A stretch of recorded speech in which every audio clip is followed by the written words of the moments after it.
questa mattina, come al solito, come tutte le mattine, parleremo dei problemi dei cittadini, quelli che vivono tutti i giorni, la quotidianità, specialmente per i diversamente giovani, ma anche per i giovani. Forse una certa politica si sta occupando troppo delle poltrone, di rimanere nelle poltrone, di prendere una poltrona, mentre la quotidianità che vediamo e sentiamo tutti i giorni è diversa. È il lavoro, è la salute, è veramente quell'energia, quel respiro che grazie anche al mondo del volontariato si riesce a dare, a fare, anzi ringrazio tutto il mondo del volontariato, ma tutto, veramente tutto, e soprattutto ringrazio tutti quei giovani, Giubileo dei giovani ne sarà una testimonianza, che ci sono, che aiutano, ma non si vedono mai.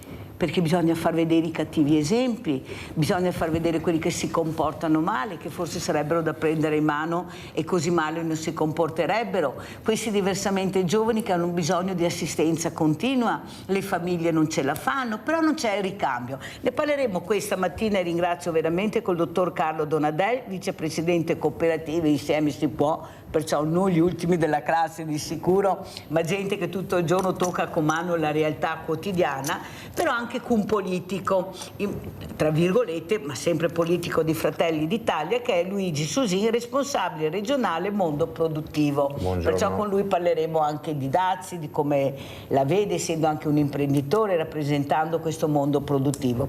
Però partirei proprio da Donadel. Dottor Donadel, cos'è che la preoccupa di più? Fuori onda si parlava di questo, ecco, questo ricambio che manca, questa assistenza, perché quando hai determinate patologie o sei diversamente agile in certe situazioni hai bisogno di un'assistenza continua. Com'è la situazione, Donadel?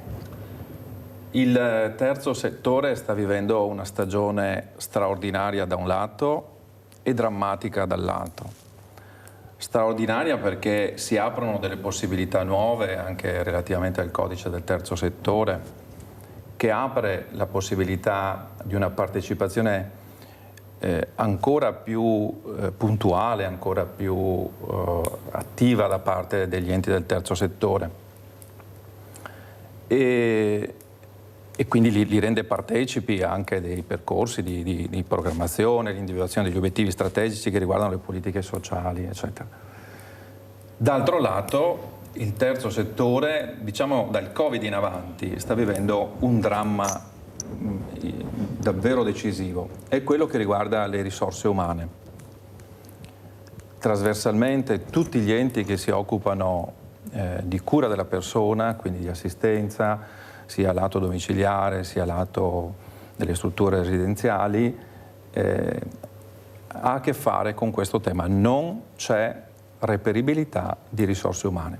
È vero che è un tema trasversale, riguarda tutti gli ambiti produttivi, l'alberghiero, l'alimentare, l'ambito produttivo in senso generale, ma per quanto riguarda poi la professione di cura questo diventa un dramma, perché quando ci sono servizi che devono essere gestiti H24 significa davvero faticare e quindi ci si deve architettare. Noi tra l'altro come Insieme si può siamo anche provider di formazione per gli operatori, certo, per gli OSS, insomma.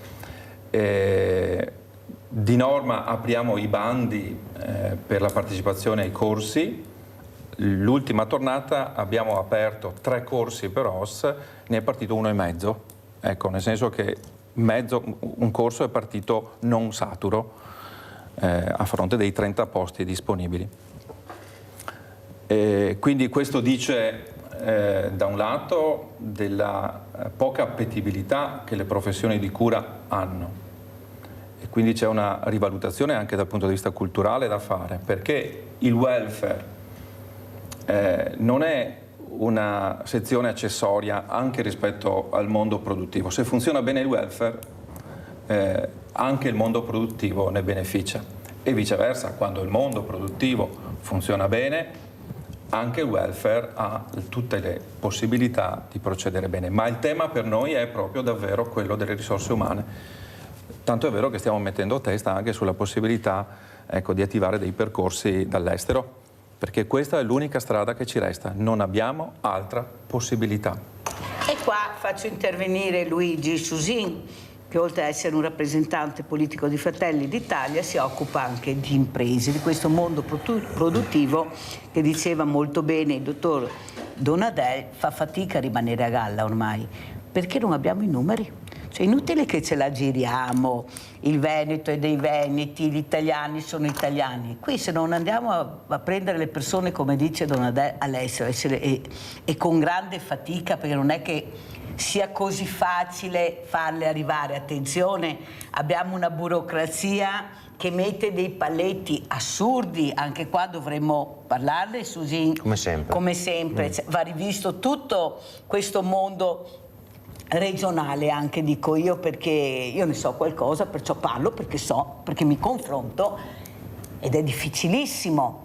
Ci sono i tavoli molto chiusi, ecco, chi ha addetti dei lavori poco ascoltati, pure come dice Donadel, quando io li invito le idee le hanno chiare su quello che si potrebbe fare, ma si va da un'altra parte. Allora, sarebbe il momento anche che la politica, visto quello che sta succedendo, e ne parleremo anche con questi dazi del 15%, che non saranno il 15% ma si parte già dal 20%, tanto per farvi capire che non gira proprio così, poi vedremo settore per settore. Però questo welfare che diceva giustamente il dottor Donadel, vorrei vedere lei come imprenditore anche come vede la situazione, perché queste risorse umane mancano dappertutto, è là il grande dramma. Però poi troviamo persone che potrebbero lavorare completamente ferme, bloccate, perché bisogna che arrivi il famoso colore del cartellino. Finché non hai quel colore là, tu da qua non esci. Potrebbe anche essere giusto, però non si può impiegare anni per arrivare a un colore per poter lavorare. Però la gente pensa che queste persone siano retribuite. Non è così. Si pagano le cooperative, funziona così. Però c'è questo mondo che potrebbe lavorare e che è fermo. Io lo dico e lo sanno, perché lo dico molte mattine, io vado a trovare queste persone. Ho la fortuna di avere queste collaborazioni. La prima cosa che mi dicono, e lo ripeto, sarà la 100ª volta, mi dicono: fammi lavorare, non ce la faccio più, fammi lavorare. Ragazzi con muscoli così, ma non perché fanno palestra, ma perché sono nati in territori dove la vita te la devi guadagnare tutto il giorno, magari anche l'acqua, soltanto l'acqua. E poi chiedo: cosa sai fare? E mi dicono: l'agricoltore, il falegname, lavoro il ferro. E allora io capisco che c'è una volontà di stare fermi, perché nel fermo, a mio avviso, Susi, si crea malumore, si crea rabbia, e questo a una certa politica fa anche bene, ma fa male a tutta la comunità, a tutta l'Italia. Non possiamo continuare a fingere di non vedere, perché prima o poi il tappo scoppia e chiudono le aziende. E come fanno? Chiuderanno le cooperative. Come fai ad accudire con una popolazione che diventa sempre più diversamente giovane, con patologie, con acciacchi, con famiglie, anche figli che non riescono a curare perché devono andare a lavorare, fortunatamente chi ha il lavoro. Susi, quale sarà il vostro percorso, anche un percorso di imprenditore? Prego. Ma Mirella, allora intanto mi trovo d'accordo con il dottor Donadel, perché effettivamente ha fatto un passaggio importante. Le risorse umane sono un problema, nel senso che è trasversale, cioè non le trovano loro, non le trovo io, si fa fatica a trovare appunto le persone da inserire in azienda. Io arrivo dal mondo dell'apprendistato, quindi insomma si andava a lavorare, si faceva un percorso, si imparava un mestiere e si andava dopo a mettersi in proprio, come ho fatto io, e si faceva tutto quanto. Si andava sul campo a lavorare. Esattamente, si andava sul campo. Oggi, se vado a vedere, c'è un problema grave, perché ci sono dei settori dove le competenze, diciamo, le risorse si trovano in abbondanza, e ci sono dei settori che sono nettamente scarsi. Faccio un esempio: il Giorgi Fermi di Treviso fa 3 classi per motoristi da 30 ragazzi, no? Ogni anno, e fa una classe di termoidraulici da 15 ragazzi. Io, presidente del settore, dico anche alla scuola: cerchiamo di equilibrare un po' questi pesi, no? Perché 90 ragazzi che escono dalla scuola ogni anno probabilmente faranno fatica dopo a trovare collocazione nelle varie, dopo si trovano collocazione comunque, però abbiamo uno sbilanciamento completo nel settore termoidraulico. Io non riesco a trovare da anni un collaboratore da inserire in azienda, ma ormai avevo un cartello fuori dall'azienda che col sole si è distrutto, cioè tanto per dire, e non ho trovato nessuno. Faccio una pubblicità dove avevo scritto un banner che cercavo collaboratori, non ha chiamato una persona. Cioè, abbiamo questo problema che non è da poco. Le persone cercano lavoro e non lo trovano. Io non riesco a capire come mai. Bisogna trovare anche il sistema di fare formazione anche in Confartigianato o sulle associazioni di categoria. Sto cercando di portare avanti un sistema dove le persone possono andare direttamente, le associazioni di categoria hanno le aziende che cercano, quindi quello è un posto dove andare alla ricerca.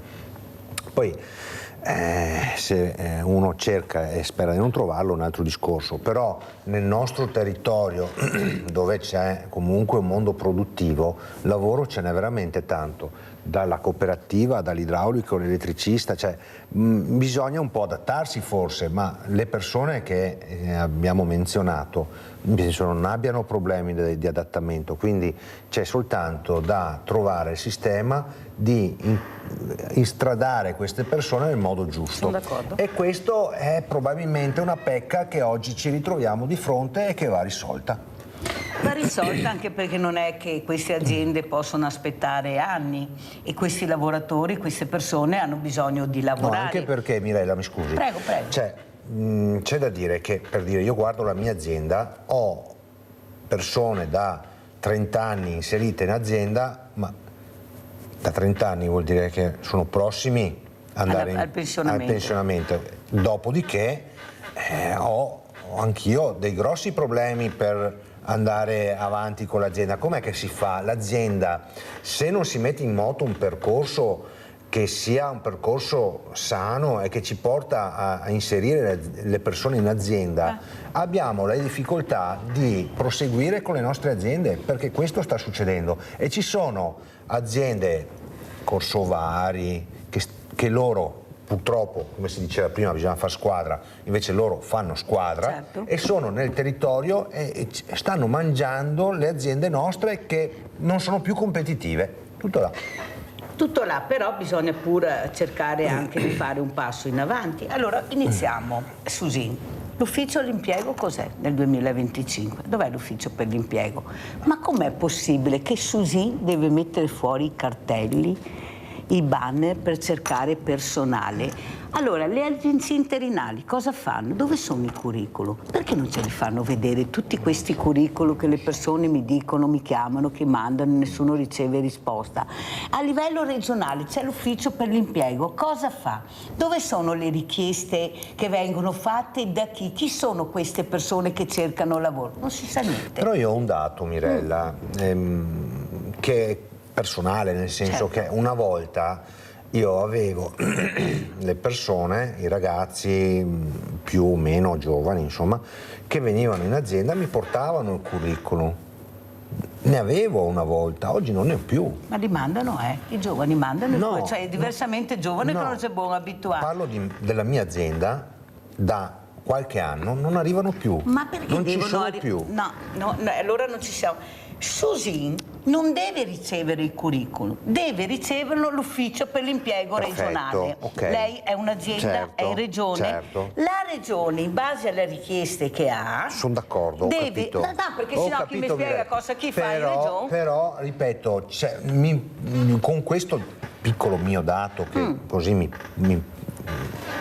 arriva, mi viene il dubbio che ci sia anche una difficoltà da parte di chi cerca lavoro di andare a dare le referenze nel posto giusto. No. Allora. E questo è il posto giusto, cioè il posto dell'ufficio competente di riferimento è il posto giusto, però se dopo da là non vengono diciamo smaltite queste richieste, vuol dire che o non arrivano o non c'è un ufficio che non lavora in modo adeguato. Allora, abbiamo l'ufficio per l'impiego in provincia che non si capisce se funziona o non funziona, perché ho le persone che vengono e dicono che sono state l'ufficio per l'impiego in provincia, risultato zero. Vi chiameremo, vi faremo sapere, telefonate zero. Abbiamo l'ufficio per l'impiego in regione, mandano le mail, mandano il curriculum tramite mail perché chiamano, dicono e non arriva risposta. Allora, Don Adel, lei come vede la situazione? Giustamente lui parla da imprenditore, ma non è, secondo me, con le associazioni di categoria che ci sono, con queste importanti anche organizzazioni sia provinciali che regionali, che non ne veniamo fuori, che tutti passano il cerino e la gente a casa non riesce a capire qual è l'anello della catena che si è rotto. Prego, Don Adel. Ma guardi, la mia impressione è che manchi soprattutto la materia prima, ecco, perché non mancano gli interventi di politiche attive per il lavoro. Io vedo progetti, percorsi, attivazione anche dei centri per l'impiego. A me pare che manchi davvero la materia prima, in primis. Dopo ci sono delle persone che vengono accompagnate per i percorsi non sempre arrivano a buon fine, insomma, ecco, perché ne vediamo anche noi, ecco, dal nostro lato. Ecco, quindi da questo punto di vista il tema è che davvero manca la materia prima. Probabilmente è una questione di sistema complessivo, insomma, no? Perché poco tempo fa io sono stato in Svizzera, naturalmente la valorizzazione di alcune professioni, di alcuni percorsi, però ecco, è impossibile confrontarsi con contesti in cui il welfare e anche il PIL ha certamente numeri diversi. Ma manca, scusa Donatello, facciamo una parentesi, ma manca la materia prima o non vogliamo vedere che materia prima abbiamo in casa? No, perché a sto punto vorrei anche capire, perché non mi sembra che non abbiamo proprio dei numeri da poter anche in parte contrastare, in parte far capire che forse sono persone che con i percorsi giusti, l'ha detto anche Susin, io ho queste persone da 30 anni che lavorano con me, perciò professionisti che possono insegnare il lavoro a quelli che non lo sanno fare. Una volta si faceva così, un po' alla volta, l'ha detto anche Mosole in un'intervista recentissima che abbiamo fatto, e penso che Remo Mosole non sia l'ultimo della classe, ha detto il più anziano sta insegnando al più giovane a lavorare, man mano che imparerà verrà promosso, verrà la qualifica, però devi un po' alla volta, ma sul campo però, perché ci sono questi stage che alla fine, siccome vengono anche da me, Donatello, dopo aver fatto lo stage, vengono a prendersi la borsa della spesa e dicono ne ho fatto 3, non riesco a capire, preso qualcosina ma non ho risolto il mio problema. C'è qualcosa che non torna, Donatello, bisogna iniziare a dirlo chiare queste cose, non smussare l'angolo, perché è una cosa delicata. Sentiamo Rinaldo da Venezia, poi continuiamo. Vai Rinaldo. Ciao Mirella e buongiorno ai tuoi ospiti. Purtroppo la politica di qualsiasi colore mi parla bene, ma tutti questi problemi che abbiamo noi da risolverli noi, e da anni che ne parliamo e noi siamo buoni a risolverli, ma perché è stata rimasta a interessi della politica. Quello che cresce in Italia ci sono gli stipendi di politici sicuri e stabili di un lavoratore bravo, un bravo meccanico, un bravo, non che c'è niente da fare, gli stipendi, ma dove viviamo? Dove dovete vivere? Andate a fare spese al supermercato, allora che non sono più solo, voglio anche a me, sei un commerciante, so cosa che vuol dire. Voglio dire, andate al supermercato, il pan a 4 euro, dai formaggi a 7 euro il pan, ma i 14.000 franchi di una volta, ma di cosa mi cerca? Che tutto ti va a fare una spesa, ma guarda, una volta con 10.000 lire negli anni 70 ti andavi a mangiare la pizza con amorosa, ti andavi al cinema e ti andavi a mangiare il gelato. Adesso ti devi per 5 euro, non ti bevi neanche una birra, perché costa 7. Ma di cosa siamo a parlare? È il lavoro che c'è, bisogna pagarlo il lavoro e trovare la gente, anche se, ma devi la grana, non ti può dare, che sei imprenditori, che sono diventati ricchi, e che sei imprenditori che non fai invento, perché? Perché poverini non aiuti, bisogna aiutare chi che va a lavorare in questi giovani, dargli una paga, non dargli un vaso, bisogna dargli i soldi. Grazie Perché Rinaldo, fammi uno andare che- avanti perché ho anche molti servizi da far vedere. Andiamo a vedere questa reazione Dazi USA il 15%, andiamo a Treviso.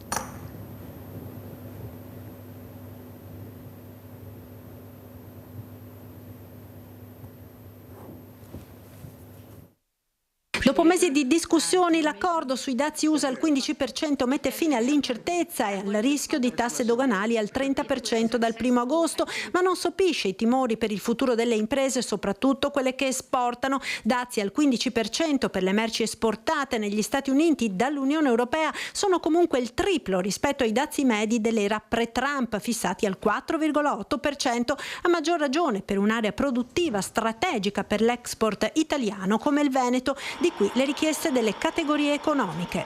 L'Europa deve continuare a negoziare perché sarà complicato anche comprendere tra soglie minime ed esenzioni quali prodotti potranno essere meno impattati o esentati dalla misura. È chiaro che per tutti i prodotti rimanenti bisognerà pensare a delle misure di bilanciamento rispetto a una penalizzazione del più grande mercato overseas per la nostra regione.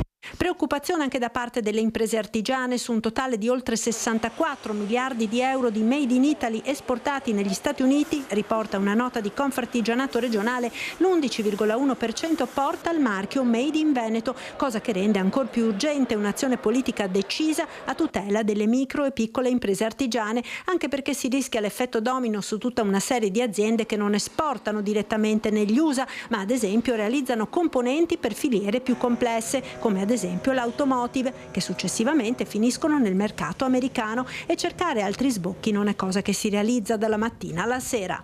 Le imprese, non tutte, anzi probabilmente molto poche, sono organizzate finanziariamente ed economicamente per sopportare eventuali cali di richiesta dovuta ai dazi. È chiaro che gli interventi che deve fare l'Unione Europea e lo Stato italiano è quello di cercare di sopperire in questo momento con azioni di, mi viene in mente la defiscalizzazione, l'accesso al credito, insomma misure che possano far sì che l'azienda superi questo momento fin tanto che le cose cambiano, ad esempio negli USA, oppure si riaprono nuovi mercati. Emblematico l'esempio della provincia di Treviso, seconda in Veneto per l'export verso gli Stati Uniti.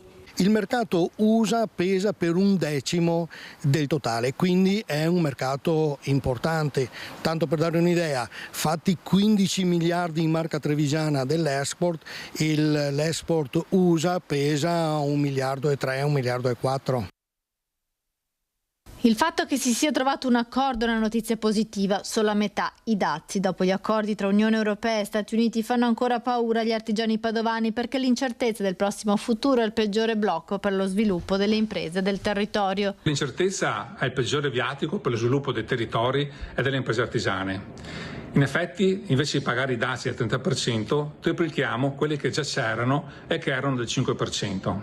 Però nel frattempo ci obbligano anche ad una serie di investimenti negli USA per 600 miliardi di euro e di acquisti energetici per 750 miliardi in 3 anni, che sono molto ben più impattanti del piano di sviluppo presentato da Draghi, che prevedeva una spesa dai 750 ai 800 miliardi di euro annui. Per le imprese artigiane del nostro territorio questo accordo sui dazi non sarà facile da riassorbire, anche se una percentuale significativa dei prodotti esportati negli USA dovrebbe soffrire meno di altri, un incremento dei prezzi intorno al 15%. Questo è vero per i beni di lusso, anche per l'agroalimentare e la moda, ma anche è vero per quelli manufatturieri e della meccanica di precisione, che portano con sé un valore aggiunto tecnologico che li rende meno sostituibili rispetto ad altri. Gli artigiani chiedono al governo di sedersi ad un tavolo con tutte le categorie economiche. Per affrontare una situazione che non sarà comunque facile, che si aggiunge ai problemi tipici dell'Italia come il caro energia, l'accesso al credito, auspico che il governo nazionale e la UE mettano in campo strumenti per permettere alle piccole imprese di riassorbire l'ennesimo colpo dato proprio dall'esterno. Alla loro competitività sui mercati, diversamente faremo grande fatica. Il governo allora chiedo che convochi rapidamente dei tavoli con le categorie economiche, anche dell'artigianato, non solo delle grandi realtà. Abbiamo sentito una rappresentante degli industriali, abbiamo sentito il mondo dell'artigianato, sentiamo cosa ne dice Luigi Susin che rappresenta proprio questo mondo. Prego. Ma i dazi sono un problema. Il problema forte e grosso secondo me è proprio il presidente americano, che non è semplice da gestire. L'Europa sta cercando di mettere in campo azioni che possano così contenere queste misure americane. Effettivamente, come diceva il presidente della Confartigianato di Treviso, secondo me quello che si può far subito nel nostro piccolo è quello di cercare di defiscalizzare un po' le imprese, cercare di alleggerirle un pochino, specialmente quelle che lavorano con l'estero.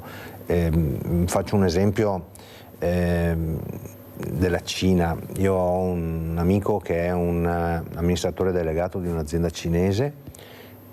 Mi dice: Luigi, è impossibile competere perché lo Stato cinese ti dà il capannone gratis, l'energia elettrica gratis, ti dà la possibilità di esportare, su quello che esporti ti dà una percentuale, se non ti paga chi di dovere paga lo Stato, quindi io non dico che dobbiamo arrivare a tanto, perché per noi in Italia è impossibile, però cercare di fare in modo di incentivare queste imprese che lavorano con l'estero, secondo me sì. E come? Cercando di andare a sgravare un po' quello che è il carico fiscale. E come? Secondo me una soluzione, tornando anche al telespettatore, a Rinaldo che diceva prima, è quello di oggi un'impresa paga più o meno dal 70%, 73% tra tasse dirette e indirette, no? E l'impresa la deve pagare, cioè quello è uno scotto che diciamo si deve pagare.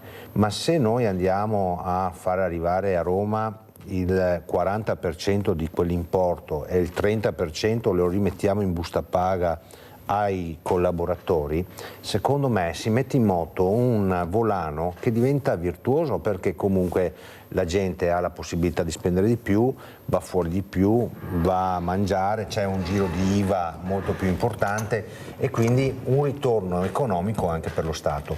E secondo me queste sono le attività che bisogna fare in questo momento, cercare di incentivare il popolo, che alla fine è quello che spende e che fa girare l'economia. Il problema è che queste direttive per migliorare la qualità della vita del popolo italiano ci sono, perché l'ha detto anche lei, le idee ci sono, i progetti ci sono. Bisogna metterle a terra. Bisogna metterle a terra. Il problema è quello, perché noi di parole... Bisogna trovare delle persone, è inutile dire, bisogna trovare delle persone che quando sono là facciano le cose che servono per gli italiani. E sa cosa vuol dire questo? Meritocrazia, che forse la politica si è dimenticata di questa parola e delle volte noi ci troviamo su delle poltrone e diciamo: ma questo qua cosa fa? Naturalmente persone che trattano quel tipo di settore. Sentiamo anche Donadei cosa ne pensa, che le idee sono chiare, le avete tutte, il problema è basta parole, bisogna agire, punto. Ma probabilmente serve anche riattivare dei percorsi di confronto tra chi ha come dire, responsabilità delle decisioni, chi vede alcuni lati del problema e intravede anche delle possibili soluzioni. Sto parlando naturalmente del dialogo tra istituzioni ed enti, nel mio caso naturalmente di enti del terzo settore, ma sto parlando anche di un dialogo nuovo tra mondo produttivo e mondo del welfare, perché ci sono dei percorsi virtuosi che possono essere a beneficio di entrambi, se pensati bene, se attivati bene.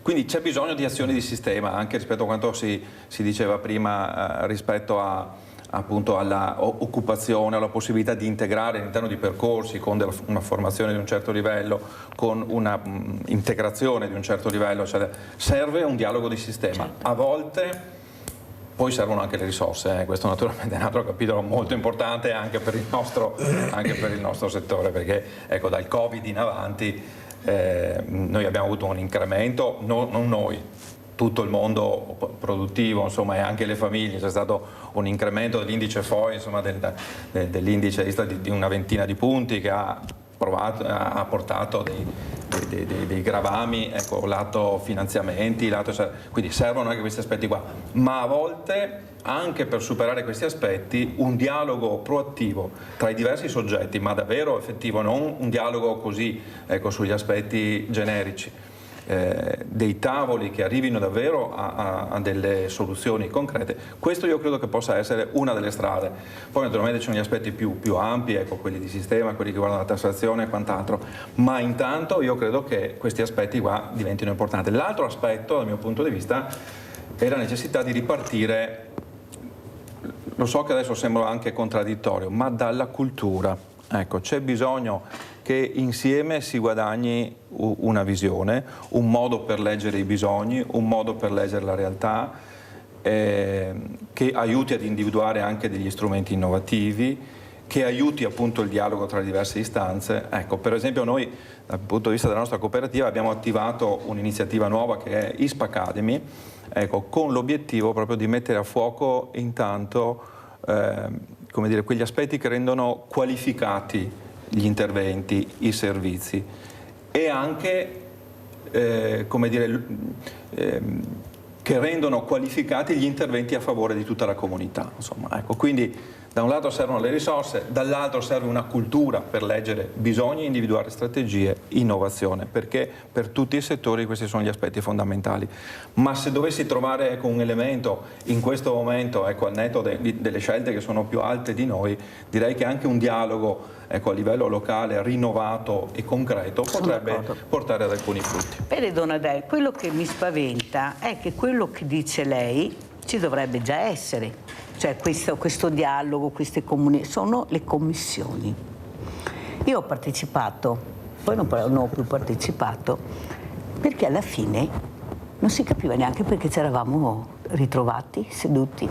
La prima cosa, non ci sono risorse, perciò già partono dicendo questo, i soldi sono sempre meno e soprattutto non c'è quella conoscenza di chi fa cosa. Ad esempio, io parlo di banche alimentari. I banchi alimentari sono chiari, si chiamano banchi alimentari. Noi abbiamo una pletora di associazioni che distribuiscono generi alimentari. Il problema è, e qua lo dico ai sindaci, perché tutti hanno voluto il banco solidale, perché dà visibilità, perché aiuta, quel poco che arriva, invece di essere diviso in 5, viene diviso in 500, perché la goccia dobbiamo darla a tutti quanti, ma è sempre quella la goccia, non è aumentata, anzi è diminuita, e sono aumentate le distribuzioni. Bisogna darle in base alle distribuzioni. Allora cito, ad esempio, la Croce Rossa. In questo momento, per me, ma ne parlavo anche con la Presidente, la Croce Rossa non deve distribuire il cibo, deve fare formazione, perché lo sanno fare, sono molto bravi, hanno giovani, io i giovani li ho visti alla Croce Rossa, perché gli intriga, perché hanno voglia di imparare. Allora, le parrocchie, non è possibile, perché tu devi andare avanti una settimana con 1 chilo di pasta e una passata di pomodoro e 2 litri di latte, non può funzionare così.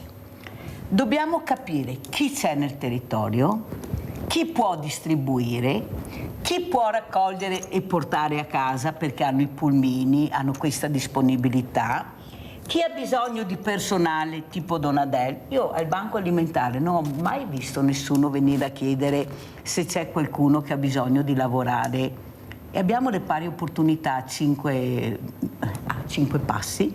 Vorrei anche capire il ruolo delle pari opportunità, però non ho ancora capito. Capisce che c'è qualcosa. Noi abbiamo tanto, alla fine non abbiamo niente, perché troviamo la persona a casa sola, perché non riusciamo a trovare la casa la persona che lavora e dorme per strada, l'hanno detto qua, perciò non è che mi inventi le cose. I giovani non sono retribuiti nella maniera giusta e vanno all'estero. Allora capisci che non è che a noi mancano le risorse, è capire la volontà politica dove vorrà andare a parare con tutta questo aumento di povertà che c'è, perché povertà vuol dire lavorare e essere poveri, non vuol dire essere dei barboni, vuol dire lavorare e essere poveri. Sai cosa mi ha detto l'altro giorno una persona che lavorava? Mi ha guardato, ha detto che triste che sei, perché sei così triste? Mirella, mi sto chiedendo se vale la pena di lavorare in queste condizioni. Se questo mi permette di dire che lavoro. Tu cosa dici? Saresti contenta? Guarda come sia al lavoro e non riesco neanche a mantenere la mia famiglia. Mia moglie va a lavorare e anche con questi due lavoretti. Allora capisci che la politica si deve dare una mossa. Bisogna mettere i soldi a disposizione che possano spendere, fare un mutuo, andare in ferie, andare a comprare, a fare la spesa e mantenere una famiglia. Questo bisogna fare, cioè non c'è tanto da dire, non è possibile sentire questi discorsi qua. Secondo me è indegno nel 2025. Cioè una persona che lavora deve venire al Banco Solidale a prendere la borsa della spesa. È una cosa inaudita. C'è una cosa che non... O la pensionata che con la pensione non riesce ad andare a fare la spesa perché o mi curo o perché questo lo dicono, cioè allora, le telefonate arrivano. Io sono prossimo al pensionamento. Ovviamente vai a vedere cosa andrai a percepire di pensione. Quando mi hanno fatto i conti ho detto meglio che vado a lavorare, perché uno che ha lavorato 43 anni, che lavora 43 anni, ha versato i contributi, porta a casa 1.200 euro, 1.100, come fa a vivere? Beh, ce lo domandiamo anche noi. Tecnicamente è impossibile, cioè, stiamo parlando del niente, perché quando hai pagato un affitto, luce, gas, è finito i soldi. Cioè, non so se rendo l'idea, cioè, stiamo veramente... E questo mi fa pensare, no? Perché quando sento questi ragionamenti qua, devo dire c'è qualcosa che non va. Che non va. Sentiamo anche Donadel. Stavo pensando che con queste cifre c'è chi vive normalmente, ecco. E quindi questa è un'ulteriore riflessione, no? Adesso sto parlando ancora una volta naturalmente del mondo del terzo settore, per il quale insieme con le organizzazioni nostre di riferimento stiamo facendo un percorso proprio per richiamare l'attenzione su questi aspetti, perché il mondo, appunto, le professioni di cura si confrontano con questi netti mensili, purtroppo. La cooperazione ha avuto per fortuna adesso un aggiornamento dei contratti nazionali. Noi eravamo naturalmente tra quelli che hanno insistito perché vi fossero questi riconoscimenti, perché si rischia che chi opera nei contesti nostri non abbia anche i soldi per pagarsi la benzina. Ecco, sto estremizzando, ma la situazione è importante. E gli enti come i nostri vivono naturalmente dei servizi che erogano per conto delle comunità, per conto dei contesti. Quindi c'è la necessità di rivisitare col lato risorse, ecco, che cosa viene messo a disposizione di queste persone che si prendono cura dei nostri nonni, dei nostri papà, delle nostre mamme, dei nostri figli, ecco, e che in altri contesti, in altri stati sono valorizzati come professioni di eccellenza. Certo. Ecco, nel nostro contesto si rischia che dal punto di vista culturale questi aspetti non vengano affatto valutati. Quindi c'è una sfida che riguarda le azioni di sistema da fare, i dialoghi anche intersettoriali da riattivare o da attivare, ma c'è un ragionamento da fare sulle risorse che si mettono a disposizione per questo tipo di servizi, che è ciò che naturalmente fa poi la differenza. Che poi, Donadella, è quello che ha salvato la politica con la pandemia, perché chi era che andava nelle famiglie a portare la borsa della spesa, a portare le medicine? Il terzo settore, il mondo del volontariato. E i soldi del PNRR erano destinati soprattutto al terzo settore, poi naturalmente sono stati deviati. È là il grande problema, ma l'Europa aveva capito che c'era questo, i soldi sono arrivati da là, perché noi critichiamo tanto l'Europa, ma noi non avevamo neppure gli occhi da piangere se non arrivavano questi soldi del PNRR, quei progetti del PNR, che poi una parte siano da restituire, una parte a fondo perduto, ma tutti se li sono presi. Non è che hanno detto no, questa Europa non mi piace, perciò tenetevi i soldi, no, anzi tutti li abbiamo voluti. Capisce che c'è qualcosa, Susin, che anche il partito, ecco, lei fa parte del partito poi che ha il governo, con questa Premier, che tutto si può dire ma non che se non si dia da fare. È facile criticare quando sei all'opposizione, ma tu vai a parlare, a confrontarti, prima di tutto sa le lingue, perciò non gliela possono raccontare come qualcuno pensa, sa ascoltare molto bene. ma soprattutto cosa può fare? Ma cosa può fare in questo momento da sola? Io non è che voglio salvare Giorgia Meloni, ma tutti gli altri prima. Cioè non è che questo paese si ritrova in queste condizioni adesso. Sono segnali che arrivano dal 2008, dal 2010 col cambio dell'euro, Donadel e Susin. Non è che ci siamo trovati nel 2025 all'improvviso. E quelli che criticano tanto adesso, vorrei capire nella bilancia cosa mi mettono, cosa hanno fatto. Cioè il cambio dell'euro è stato devastante per l'Italia, devastante, ne stiamo ancora pagando.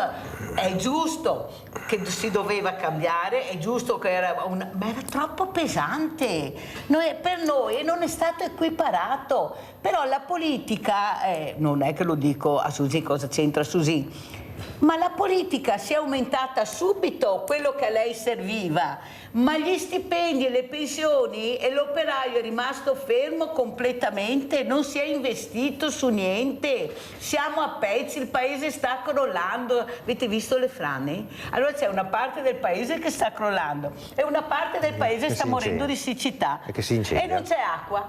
Cioè, ma vi rendete conto? Pubblicità.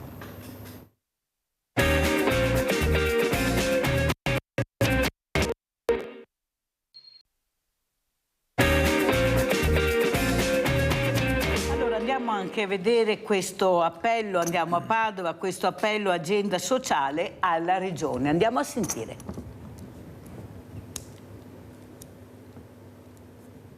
L'appello è un segnale forte ed importante per richiamare l'attenzione della politica, ma anche della gente comune, al fatto che per continuare ad avere i servizi di welfare per la disabilità, per la salute mentale, per gli anziani, per i minori, per le dipendenze, per le donne vittime di violenza, per l'emarginazione adulta grave, è evidente che serve un investimento importante e l'investimento lo può fare solo destinando risorse la politica. Il mondo del sociale in Veneto conta su una lunga tradizione ed è uno dei pilastri nella gestione del welfare regionale e in vista delle elezioni d'autunno ANFAS, Confcooperative Federsolidarietà Veneto, Lega Coop e Uneba Veneto lanciano il progetto Agenda Sociale 2025-2030 con l'obiettivo di far entrare nei programmi della politica il tema della sostenibilità dei servizi socioassistenziali e sociosanitari. Abbiamo chiesto per mettere in equilibrio il sistema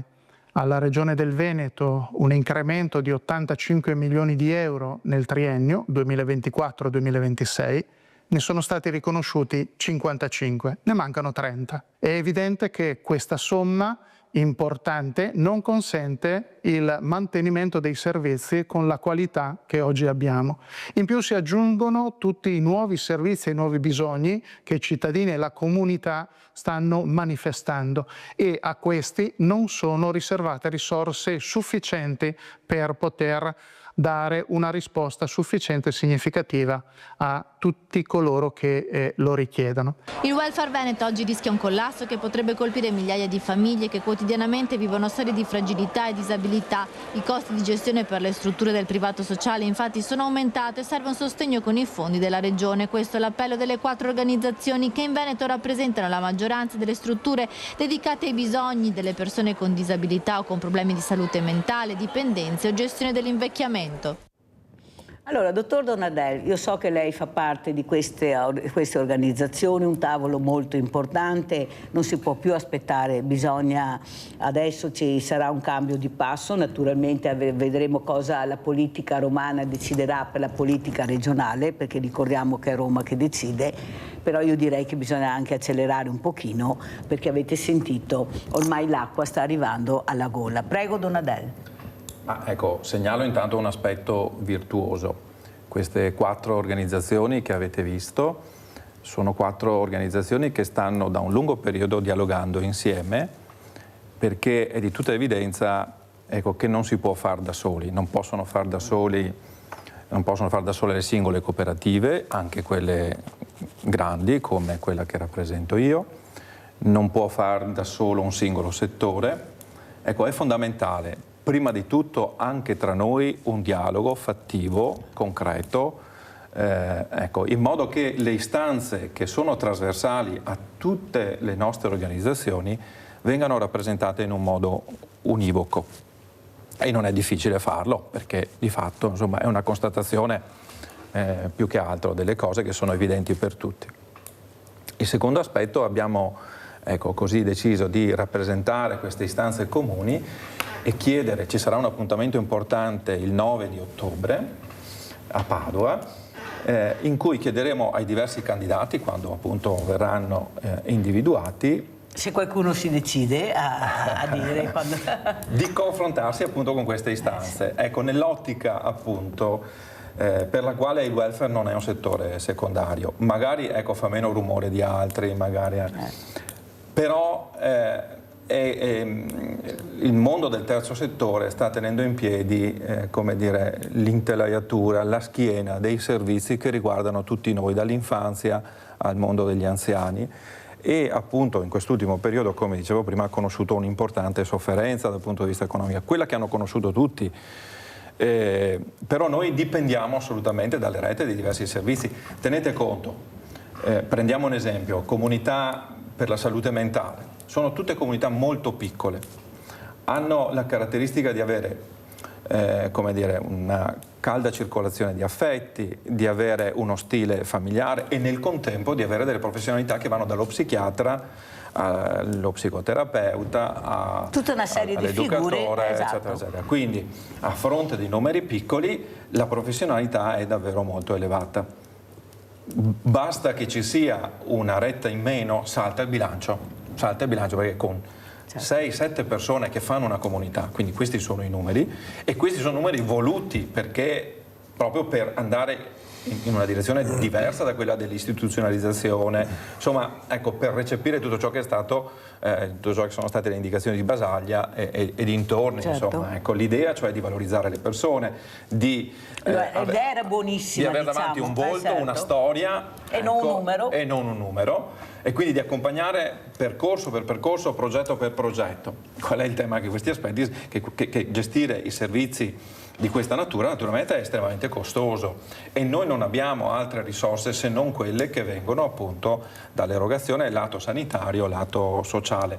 Questo interpella politica regionale, i diversi comuni, politica statale. Ecco, qui serve davvero un'azione congiunta, ma soprattutto serve riguadagnare un'idea, ecco, dell'importanza che il welfare ha all'interno delle nostre politiche. E questo è il motivo per cui si è deciso di mettere insieme, ecco, le nostre istanze, di far corpo comune per segnalare, per portare all'attenzione. Lo stile delle nostre organizzazioni non è mai quello di fare le barricate, non è mai quello di, ecco, come dire, andare contro qualcosa o qualcuno, ma di segnalare e di dare importanza a ciò che è importante per tutti, perché l'aspetto del sociale riguarda tutti e a tutte le età. Sa cosa penso, Don Adel? Che io parlo perché è una vita anch'io che faccio nel mio piccolo, cerco di aiutare con questi volontari, è che siamo stati troppo in silenzio. Noi lavoravamo, cercavamo di aiutare, andavamo col cappello in mano, scusa signore, mi scusi, può ascoltarmi? Pensi che una volta io in regione, assieme anche a un gruppo molto forte, anche che riguardava la sanità, abbiamo aspettato dalle 8 del mattino, perché l'appuntamento era alle 8 del mattino, fino alle 15 del pomeriggio, per essere ricevuti. C'erano medici, chirurghi, c'era un mondo, ci guardavamo e questo assessore non ci riceveva. A un certo punto mi sono stancata come faccio io e ho aperto la porta, ho detto mi scusi ma cosa sta facendo? Noi è dalle 8 che siamo qui a aspettare che lei ci riceva. Ho mal di testa, se lei ha mal di testa noi ne abbiamo 5 volte più di lei. Si vergogna, ho chiuso la porta e sono uscita, e com'è sono usciti tutti gli altri. Ma si rende conto cosa? L'umiliazione di fronte a un qualcuno che in quel momento crede di essere il Messia ed avere questo potere di umiliarti. Perché è un'umiliazione ore e ore fuori della porta e questa porta che non si apre quando sanno benissimo che hai dato un appuntamento, ma non è stata la prima volta. Non c'è solo allora il silenzio, anche. Il sapere che tanto i fa lo stesso, tanto i s'arrangia lo stesso, ho bisogno, alzo il telefono, il mondo del volontariato arriva.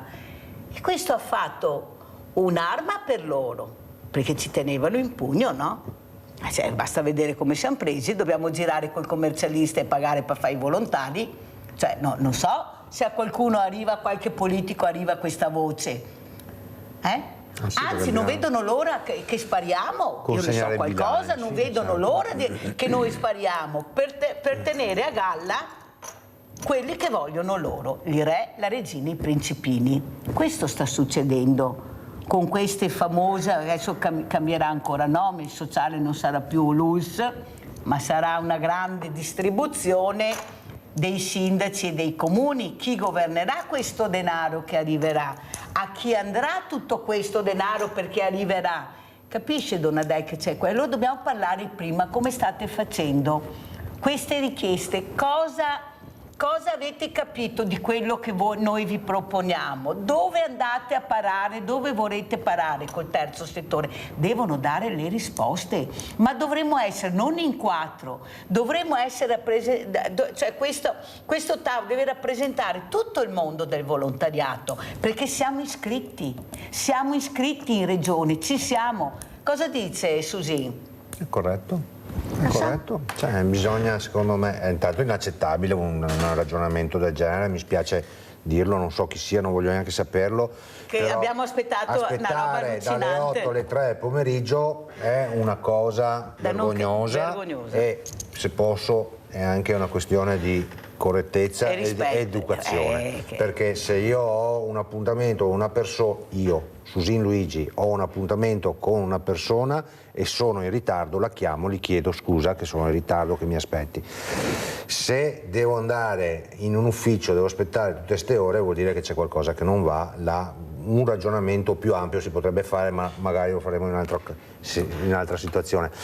Il fatto è che bisogna riorganizzare un po' tutto. Qua abbiamo capito, io ho capito che quando si è troppo su un posto non si va più bene. Roncani in linea, chi abbiamo in linea? Pronto? Sì, pronto, sono la Lucchetta. Sì, prego Silvana, prego. Silvana, volevo dire, parlo la mia esperienza, io ho 86 anni. Complimenti. Sono invalida perché ho avuto 2 operazioni all'anca da settembre. A settembre una, non è andata bene, a febbraio un'altra. Dunque non cammino con lo stampello, prima col tirello. Devo pagarmi, mi pago una, perché solo anche per fare bidet oppure fare il bagno, pago una. Io ho una pensione di 900 euro, perché a volte sabato e domenica viene mia figlia, però non abita qui, abita più lontano. E viene il sabato o domenica, però io dico, non so, dicono questi anziani aiutarli un po', io sono sola perché 9 mesi che porto mio marito, no? D'accordo, però mi servirebbe sempre, no, anche solo un po' per aiutarmi a camminare e anche per la spesa, a volte chiedo a qualcuno così da vicino, insomma. A parte che viene mia figlia, ma mia figlia lavora, è quello il discorso anche. Guarda Silvana, grazie Silvana, che abbiamo capito, ti ringrazio della telefonata, 86 anni, hanno ancora la voglia di far capire che ci sono anche loro, che sono vivi, che dobbiamo aiutarli. A mio avviso Silvana non dovrebbe pagare una persona, Donadel, perché abbiamo le associazioni che possono aiutare Silvana in questo, ma Silvana non sa, è il discorso che dicevamo prima, non ci conosce, nessuno dà i numeri a Silvana per dire guarda che ci sono queste persone che possono aiutarti, queste associazioni, e siamo al punto da capo. Susin. Mirella, cosa devo dire? Purtroppo qua, come si diceva prima, bisogna fare informazione. Le persone non sono informate, non arriva il messaggio e va fatta un'informazione più adeguata, perché non è possibile che succedano queste cose qua. Donadel, e anche come ci saluta, che ormai abbiamo bruciato il tempo, è volato, prego. Ma ecco, mi pare che ci siamo detti l'essenziale, naturalmente. Come dire, l'attenzione fondamentale è rispetto alla, cioè il luogo delle nostre riflessioni deve essere quello della fragilità, perché è da là che si parte a costruire anche appunto prospettive di politiche sociali. E ecco, insisto su un aspetto, è fondamentale. Allora, sugli aspetti appunto delle strategie concrete, delle risorse che è fondamentale mettere a disposizione, ci saranno gli appuntamenti che abbiamo detto e spero che siano accolti, ecco, poi dai candidati appunto alla Regione. E poi c'è, insisto, l'aspetto culturale. Bisogna che torniamo a guadagnare insieme delle visioni di alto livello, non improntate così agli istinti, ma che ci aiutino a leggere, a individuare degli strumenti, delle strategie, ad aumentare il livello delle competenze del sistema nel suo insieme. Secondo me, ecco, questo è l'altro aspetto fondamentale su cui è fondamentale riflettere. Grazie veramente, grazie al dottor Carlo Donadel, vicepresidente cooperativa Insieme si può, perciò una cooperativa importantissima, fondamentale, con dei numeri incredibili, però bisogna che rimanga Donadel, bisogna aiutare, investire, perché abbiamo bisogno di questo, perché abbiamo sempre più persone, avete sentito, 86 anni, avete sentito come parlava, la voce, perciò sono persone vive che vanno aiutate, non c'è niente da fare, sono fragilità che vanno aiutate, perché da sole non ce la faranno mai. Figli lavorano, come ho detto all'inizio, lei ha bisogno, e come lei quante ce ne sono. Caro Susin, nome e cognome, una bella lettera, perché se usa ancora, cioè non solo il reclame, la lettera, ecco, la Regione deve mandare a tutti i numeri delle associazioni di volontariato, ecco, perché non tutti adoperano lo smartphone, tanti non lo sanno usare, perciò quando vogliono il cartaceo funziona ancora. Una bella lettera, chi sono le associazioni che possono aiutare queste persone, è fondamentale a mio avviso anche il medico di famiglia che deve avere questi numeri in base alla patologia che ha la persona, indirizzarlo alla cooperativa, all'associazione che può aiutarlo in un momento magari delicato della vita. Susin, come ci saluta?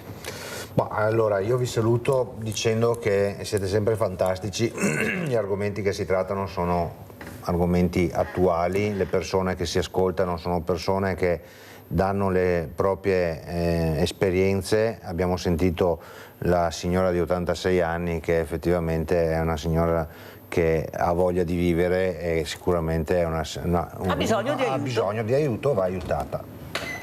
Con queste parole ringrazio anche Luigi Susin, responsabile regionale mondo produttivo di Fratelli d'Italia. Grazie ancora al dottor Donadel. Insieme si può. Pubblicità.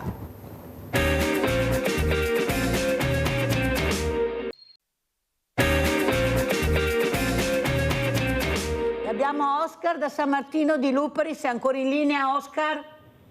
Sì, sono in linea, buongiorno. Buongiorno.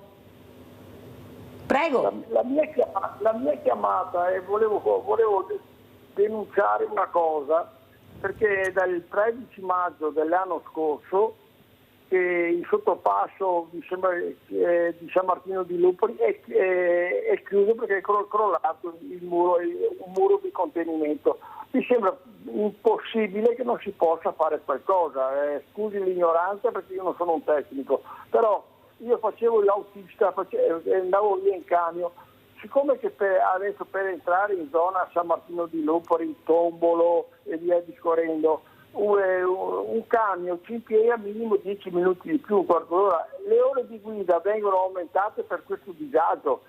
La mia è una protesta a favore, diciamo, di chi, dei camionisti, ma anche della gente comune come me, che quando devo andare a Castelfranco devo andare per Galliera, devo andare per altre parti. Non so se mi spiego, signora. Sì, molto chiaro, Oscar. Grazie Oscar. Allora Oscar, guarda, fatalità poi, con la tua telefonata che tu non potevi saperlo, abbiamo, e sono veramente orgogliosa di averla ospite ogni volta che riesco ad averla, la dottoressa Chiara Mazzoleni, già docente di urbanistica allo UAV. Allora grazie dottoressa Mazzoleni, è un onore per me averla ospite, veramente, non è, glielo dico per violinarla, ma è la verità. E saluto anche il dottor Silvestri Scotti, segretario nazionale FIMG, che poi spiegheremo l'importanza di essere qui questa mattina. Però andiamo a vedere, prima di parlare con la dottoressa Mazzoleni, andiamo a vedere queste frane sull'Alemannia. Andiamo a vedere.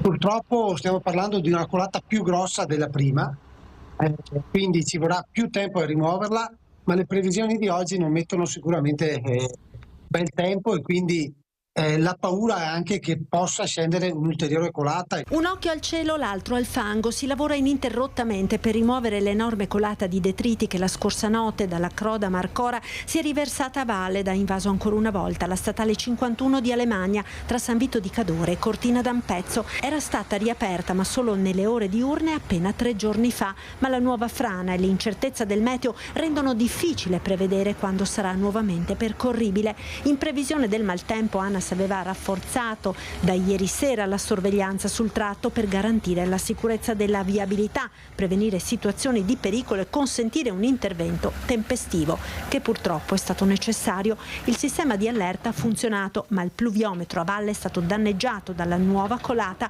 Sono in corso verifiche su quello a monte. Cosa è successa nella notte dove non transitava nessuno, per fortuna le misure che avevamo messo in atto hanno funzionato e adesso dobbiamo attendere il riscontro dei tecnici e capire il da farsi da qua in avanti. Al momento da sud Cortina è raggiungibile solo attraverso il passo Tre Croci con deviazioni da Tai oppure il Giau e il Falzarego, una situazione molto difficile per il turismo, per i lavoratori e per gli interventi in corso a Cortina in vista delle Olimpiadi. E poi tutti i cantieri olimpici che sono in corso, che comunque tutti gli impianti di betonaggio per quanto riguarda l'approvvigionamento del calcestruzzo su Cortina sono tutti tra San Vito e Vodo e Ponte nelle Alpi, quindi anche questo è un ulteriore problema sui problemi, ma adesso cercheremo di affrontarlo, le ditte sta già lavorando, probabilmente riusciranno ad aprirla velocemente la strada, adesso dobbiamo capire appunto l'evoluzione del meteo. Ulteriori interventi sul pendio per la mitigazione del dissesto idrogeologico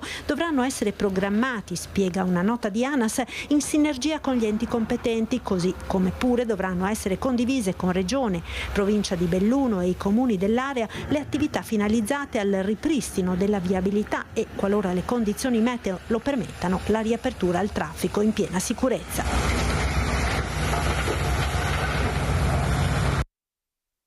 Stiamo raccogliendo in diretta le immagini di un ulteriore distaccamento qui nelle prime ore del pomeriggio a seguito del temporale che sta interessando l'area proprio della Croda Marcora. Sono le immagini che abbiamo raccolto a San Vito di Cadore, le 14.06. Gli occhi sono fissi sulla Croda Marcora, su quei canaloni detritici tornati a tremare poche ore prima, attorno alla mezzanotte, scossi da quel fiume di sassi e fango. Una colata con un fronte largo 100 metri e alto 4 che ha ricoperto la strada statale 51 di Alemagna all'altezza di località Dogana Vecchia con migliaia di metri cubi di materiale, per fortuna senza il coinvolgimento di autovetture.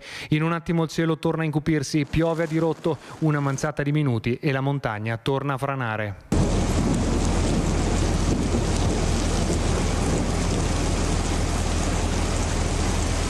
Non c'è pace per la Valle del Boite, ormai quotidianamente alle prese con la montagna che si sta sgretolando. Il problema è cercare di capire a monte adesso come mitigare questo problema, che è un problema enorme, perché poi bisogna capire cosa succederà anche nelle prossime ore, perché sono previste alte precipitazioni, quindi il rischio che le colate vadano avanti. Serviranno almeno 3 giorni per liberare l'Alemagna dai circa 2000 metri cubi di detriti riversati sulla sede stradale. Operai e vigili del fuoco sono già al lavoro, mentre il traffico viene deviato sulla regionale 48 del Passo Tre Croci. Fin da subito appunto sono intervenuti tutti i vari organismi di soccorso, appunto in costante raccordo con noi, prefettura, con la regione, con la provincia.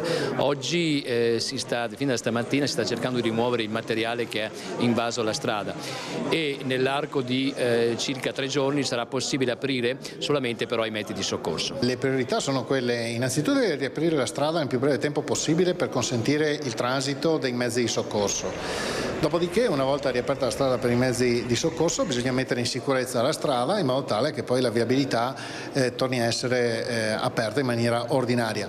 Per fare questo sono necessarie 2 cose: un sistema di monitoraggio efficace e delle opere di mitigazione del rischio. Questa è la strada statale 51 di Alemagna, la strada di accesso alle Olimpiadi di Milano Cortina 2026, e così è come si presenta dopo che la colata detritica di ieri notte attorno alle 23:45 l'ha invasa. Impossibile al momento garantire la stabilità del versante montuoso, dal quale continuano a verificarsi distacchi di materiale. Dal tavolo di emergenza convocato in municipio a San Vito di Cadore l'invito a operare con la massima cautela, poiché l'acqua scende ancora copiosamente sotto e sopra l'invaso, rappresentando un rischio concreto di nuovi inneschi franosi. In queste ore è in corso una seconda riunione alla presenza del capo del Dipartimento di Protezione Civile Nazionale Fabio Ciciliano, mentre il presidente della Regione Veneto Luca Zaia ha esteso lo stato di emergenza regionale. Dottoressa Mazzoleni, dal suo importante osservatorio, cosa nota? Cosa deduce? Prima o poi qualcosa doveva succedere, ma è la natura. Sono questi cambiamenti climatici. Certo, sono anni che si dicono queste cose, ma dove si è intervenuto? Cosa si è fatto? Per carità, io non voglio dire che qualcuno doveva avere la bacchetta magica, però a mio avviso qualcosa di più e qualcosa di meno si sarebbe potuto fare. Prego, dottoressa. Intanto vi saluto, ringrazio sempre per l'invito, che è sempre un'occasione importante per affrontare dei temi che spesso sono lasciati un po' al margine, almeno nell'informazione dei mass media. E quello che è stato fatto vedere è uno dei tanti fenomeni, catastrofici a cui assistiamo a livello territoriale. In particolare alcuni di questi fenomeni sono da ascrivere all'incapacità di rendersi conto che il territorio è una struttura molto fragile, molto complessa, ma anche molto fragile.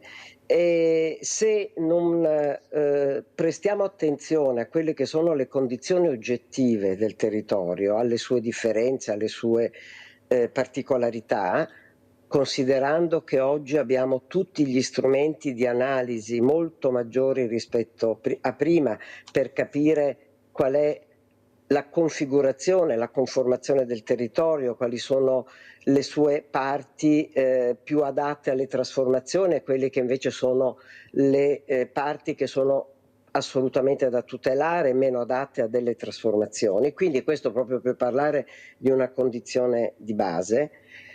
Noi assisteremo, se non prestiamo attenzione a questi aspetti, ai quali si aggiungono altri che sono il cambiamento climatico, che oggi accelera dei processi anche catastrofici, se non siamo in grado di comprendere qual è l'assetto che oggi abbiamo raggiunto del territorio, noi continueremo sempre di più ad assistere a questi fenomeni e incominceremo solo a fare il conteggio di dove si sono verificati, quante volte nel tempo, e non faremo altro che continuare a dire che questo è è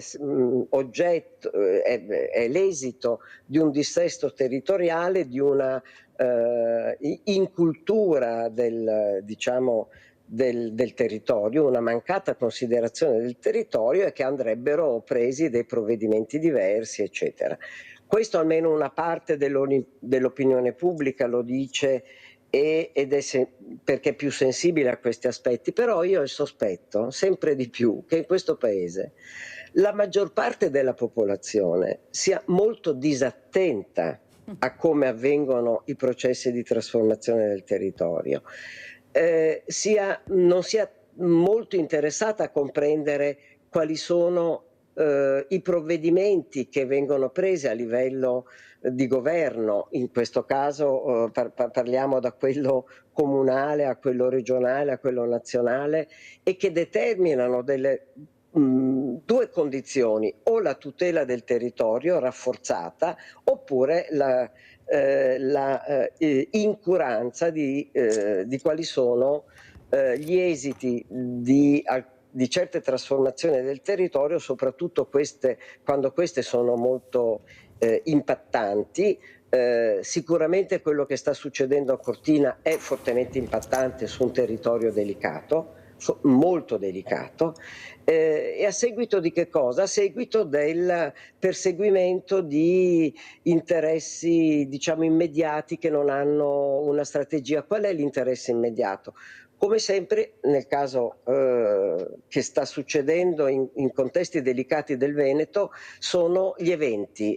Il grande evento, in questo caso quello dei Giochi Olimpici, lo è stato spesso, si è visto anche nel caso dello stesso evento quando è stato fatto in Piemonte, qual è stato il lascito delle opere che sono state realizzate, fortemente impattanti sul territorio e che adesso diventano solo degli emblemi che stanno a significare l'assoluta incapacità da parte dei governi locali e regionali di comprendere che non si può agire in questo modo seguendo la mediatizzazione dei grandi eventi.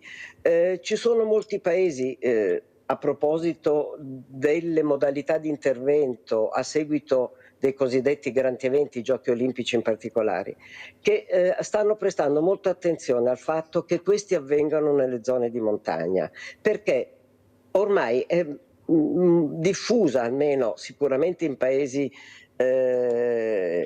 molti paesi europei, la consapevolezza che intervenire su queste parti del territorio vuol dire intervenire. Si è bloccata, andiamo da Marco intanto, pronto Marco? Aspetti dottoressa perché abbiamo una telefonata, intanto si era bloccata la linea, va, prego Marco. Pronto? Pronto? Sì, prego. Buongiorno Mirella, da Armando ogni giorno quasi. Prego. Niente, volevo chiedere, siccome che io sono invalido al 100%, sì. e ho anche la legge 104, però ho il mio comune di 9 che non mi dà una mano assolutamente. Marco, poi ti chiamo e capiamo bene qual è il tuo problema, ma che ho già capito. Questa solitudine a casa, come abbiamo sentito prima, di questi diversimenti giovani, altro che Olimpiadi, qua facciamo le Olimpiadi della solitudine, forse dovremmo fare questo, vedremo come saremo messi e cosa si potrebbe investire. Grazie Marco, ti chiamo, lascio il tuo numero di telefono. Dottoressa Mazzoleni, è vero quello che lei sta dicendo, ma lo si dice da molti anni, è vero che si sa che il territorio è fragilissimo. Qual è il problema? Da tanti anni si sa che abbiamo questo problema. Si sa anche che c'è un cambiamento epocale, un cambiamento climatico, perché gli strumenti ce lo dicono. Però la storia non insegna, come dice lei, noi dobbiamo svegliarci, si chiama sveglia Veneti. Qualcuno ha detto i Veneti si fa imbaucai, così ha detto, è una parola veneta, dottoressa Mazzoleni. Dobbiamo svegliarci, come ha detto lei, perché il problema è che il politico passa, anche con fatica a volte, ma i problemi rimangono a noi dopo. Lei ha citato il Piemonte, la storia si sapeva, l'abbiamo vista. Citiamo l'Expo, citiamo queste grandi opere che sono state fatte. Eppure il business supera il buonsenso.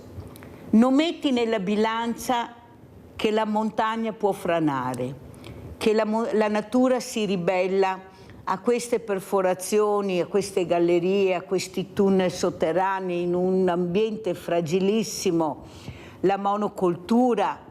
Qualcuno non ascolta. E noi come facciamo a difenderci, dottoressa? Perché non abbiamo tante possibilità. Non è che abbiamo questo coltello dalla parte del manico, ce l'abbiamo molto poco, dottoressa. E come facciamo? Le leggi ci sono, ma come vengono applicate? Ecco, siamo sicuri che vengono applicate nella maniera giusta? Le regole vanno rispettate? Oppure c'è sempre il business? Prego, dottoressa. No, lei tocca un aspetto che è molto importante e che merita di molta attenzione, perché il problema è proprio legato alla consapevolezza delle persone, nel senso che non possiamo sempre dare responsabilità partendo da chi decide, cioè dai decisori, da chi viene delegato a decidere, perché in società democratiche chi decide è chi è stato delegato dai cittadini che hanno dato il loro voto. Il problema è che esiste proprio una scarsa consapevolezza del fatto che quello che sta avvenendo in maniera molto accelerata e che si chiama cambiamento climatico, ma non siamo di fronte semplicemente a un cambiamento, come spesso nella storia è successo, ma all'accelerazione di fenomeni devastanti che fanno capire che il cambiamento climatico sicuramente è qualcosa che va preso sul serio, va capito anche in gran parte delle cause che l'hanno determinato e che hanno a che fare con un modello di trasformazione e di sviluppo dei territori, ma non parlo solo ovviamente dell'Italia, ma in questo caso nel mondo, che non è assolutamente più sostenibile. È chiaro che questo è un modello che non può continuare allo stesso modo e che devono essere prese delle misure importanti. Allora, intanto deve iniziare ad essere diffusa nella popolazione, da parte di tutte le persone, la consapevolezza che ci sono dei beni irrinunciabili che sono fondamentali per la nostra sussistenza e che riguardano le risorse primarie, tra queste per esempio il suolo, che è l'oggetto delle trasformazioni, è il principale oggetto di trasformazione, ma anche il principale elemento che dà la vita alla terra. Quindi devo dire, c'è una risorsa che è una risorsa fondamentale che si chiama suolo. Ecco, se solo vediamo qual è la consapevolezza delle persone rispetto al fatto che quello sia un bene primario, io ritengo che questa consapevolezza purtroppo non si è ancora affermata. Molto chiaro, Questo cosa dottoressa. vuol dire? Devo Che noi fermarla possiamo perché abbiamo un'altra telefonata, poi devo presentare anche l'altro ospite perché andremo a Napoli, dottoressa, perciò per quanto riguarda fragilità anche a Napoli non siamo secondi a nessuno, vediamo cosa sta succedendo. Allora Rinaldo Vladimiro, vai. Grazie, sono d'accordo con la dottoressa, con l'ospite sul discorso del cambiamento climatico. Contesto un attimo che quello che sta capitando a San Vito del Cadore, a Borca del Cadore, possa in qualche maniera essere compreso nei lavori per le Olimpiadi, che creerà problemi sicuramente, ma da altre parti. Perché dico questo? È una domanda che non riesco a dare risposta, perché è come un gatto che si mangia la coda. Cioè, prendiamo la valle del Boite, che ho fatto più di una volta in bicicletta da Calazzo a Cortina a Cimabanche seguendo la ciclabile, quindi come dire la amo e un po' la conosco.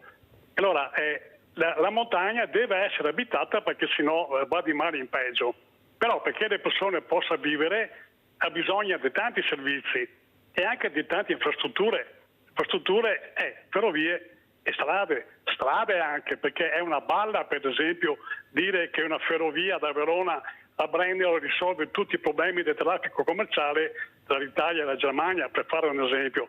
Ecco, non riesco a capire dov'è il punto di equilibrio tra le infrastrutture che deve per forza essere nella valle e quanti abitanti e che tipo di popolazione, di economia che può essere in quella valle perché possa restare, perché se devi impoverire Cortina, D'Ampezzo, San Vito di Cadore, Valle di Cadore perché così cala il traffico e serve meno strade, oppure bisogna un po', cioè, è difficile mettere assieme che la montagna deve essere abitata, se no va a remengo, e il discorso però che ma troppe infrastrutture, cioè la gente non può andare da Pieve di Cadore a Cortina con i camosci seguendo le montagne, che deve essere una strada fatta bene però ecco, in tutti i punti di vista. La mia domanda è se è possibile, dottoressa, ci può dire in che punto noi mettiamo l'asticella in modo da garantire una presenza umana in montagna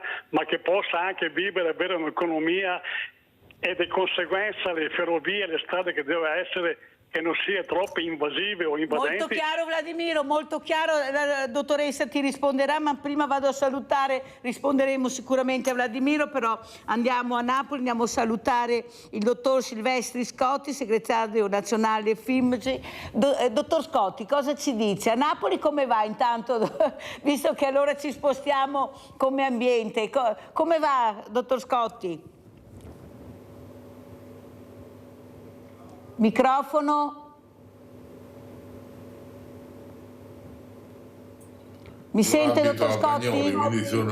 Io abito a Bagnoli, sono proprio nella zona critica del bradisismo, quindi stiamo assistendo a questo fenomeno ormai cronico, direi io, che si affronta ancora con un meccanismo, secondo me, di emergenza collegato invece a fenomeni acuti. Ormai è 1 anno e mezzo che sostanzialmente la popolazione è sottoposta a questo stress continuo, discorsi che molto spesso avvengono di notte, cosa che sta determinando anche danni sulla salute, perché come medico ho sottolineato più volte che la perdita del sonno, l'ansia derivata appunto dalla possibilità che durante la notte tu ti possa svegliare con una scossa di terremoto, peggiora soprattutto negli anziani e nei malati cronici lo stato di salute, determinando oltretutto anche un altro problema. Molti di questi anziani chi ne ha la possibilità, vengono spostati dai figli in altre zone e perdono anche quella socialità che era tipica diciamo del vivere all'interno di una realtà dove si è passata una vita, dove ci sono persone che si conoscono e trovarsi in altre zone, quindi quello di cui parlavate prima, la solitudine, l'isolamento, diventa l'ulteriore danno creato in cronico da questi processi. E devo dire la verità, vedo che ci si interessi molto della parte, qua abbiamo un osservatorio, penso tra i migliori al mondo, l'osservatorio vesuviano, riferito a questi eventi, ma ahimè abbiamo un osservatorio sanitario e soprattutto di supporto psicologico, e ancora peggio, una carenza di volontariato che ho visto invece nelle vostre zone essere presente. Io come medico di famiglia, rispetto a quello che lei diceva prima, vorrei poter avere qualche numero a cui far ricorrere i miei pazienti, ma purtroppo nelle mie zone il volontariato è veramente poco praticato, probabilmente anche per un differenziale economico. Il nostro PIL pro capite in Campania è almeno 4 volte inferiore rispetto al PIL del Veneto, quindi è chiaro che la popolazione è tenuta più a determinare come ricavare reddito per sostenere la propria famiglia e non riesce a ricavare un po' di tempo, o perlomeno provo da qua a fare un appello: chi ha quel poco di tempo lo dedichi anche a un volontariato, perché è quello di cui veramente abbiamo bisogno.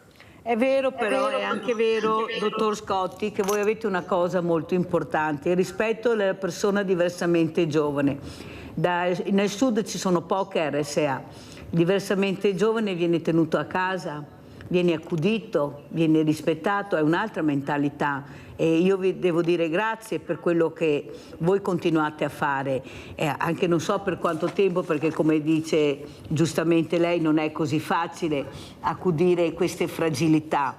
Però le RSA sono nate più al nord e al centro che al sud, perché appunto è una visione diversa della famiglia, della comunità, delle tradizioni anche, dottor Scotti, e sono molto importanti.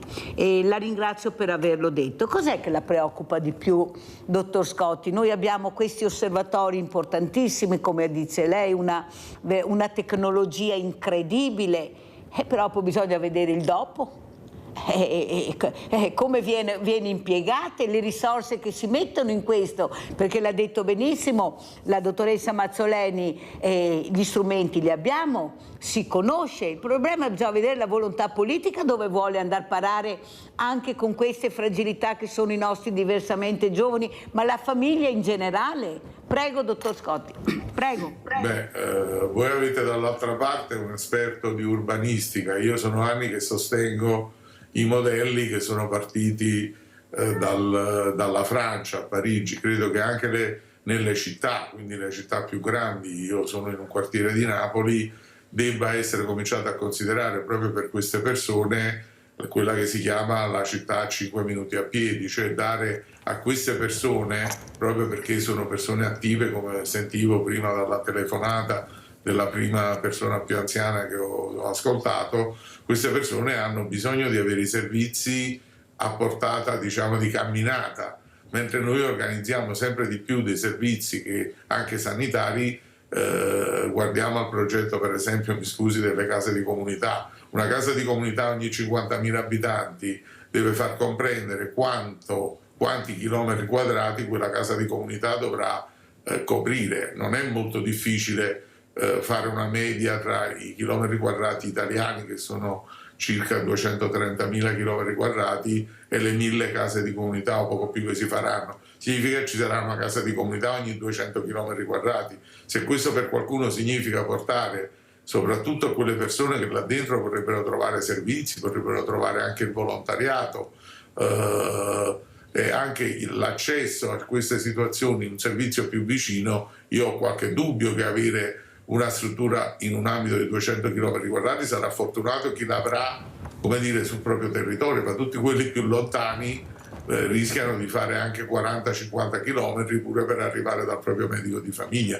Noi pensiamo che le due cose debbano essere integrate, non che si debba in qualche modo distruggere la rete diffusa della medicina di famiglia caratterizzata dalla rete degli studi. Consideriamo che in questo momento i medici di famiglia coprono circa 70.000 studi a fronte delle 1.000 case di comunità. Basterebbe disporli sul territorio per vedere quale è la scomparsa di questa rarefazione. In più, quello che diceva lei prima rispetto alla digitalizzazione in un passaggio è molto importante. Posso raccontarle un episodio che mi è successo. In un'ultima legge, il milleproroghe, il Parlamento aveva abolito la possibilità di inviare attraverso messaggistica al cittadino un numero elettronico di ricetta su un SMS o comunque un'applicazione di messaggi. Noi medici di famiglia avevamo in qualche modo, questo l'ha certificato la Bocconi, educato queste persone anziane, che sono quelli che richiedono più frequentemente farmaci, all'uso di queste messaggistiche. A un certo punto però la politica decide che su quella messaggistica non si può più inviare il numero elettronico di ricetta, ma bisogna inviare il PDF della ricetta.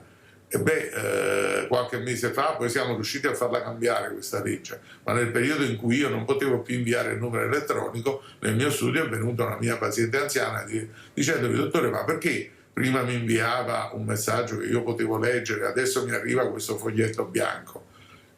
Quella persona purtroppo non aveva un nipote o un parente vicino che glielo spiegava, non aveva scaricato sul telefonino l'applicazione che permetteva di leggere un PDF, gliel'ho dovuto scaricare io e così magicamente è comparso il PDF. Anche questa digitalizzazione, quello che diceva lei, il fatto che non ci sia più la carta, che è sicuramente un vantaggio anche per la natura, ma sostanzialmente deve essere coordinato con una capacità di informazione e formazione della persona anziana. Noi forse tra 10 anni, 15 anni avremo generazioni che sono cresciute con l'utilizzo di questi strumenti, oggi non le abbiamo. E intanto dobbiamo occuparci di queste persone che ci sono, come dice lei, dottore, e che non hanno la possibilità di operare con la digitalizzazione perché non lo sanno, non riescono ad operare neppure il cellulare, questa è la verità. Franco da Venezia, vai Franco.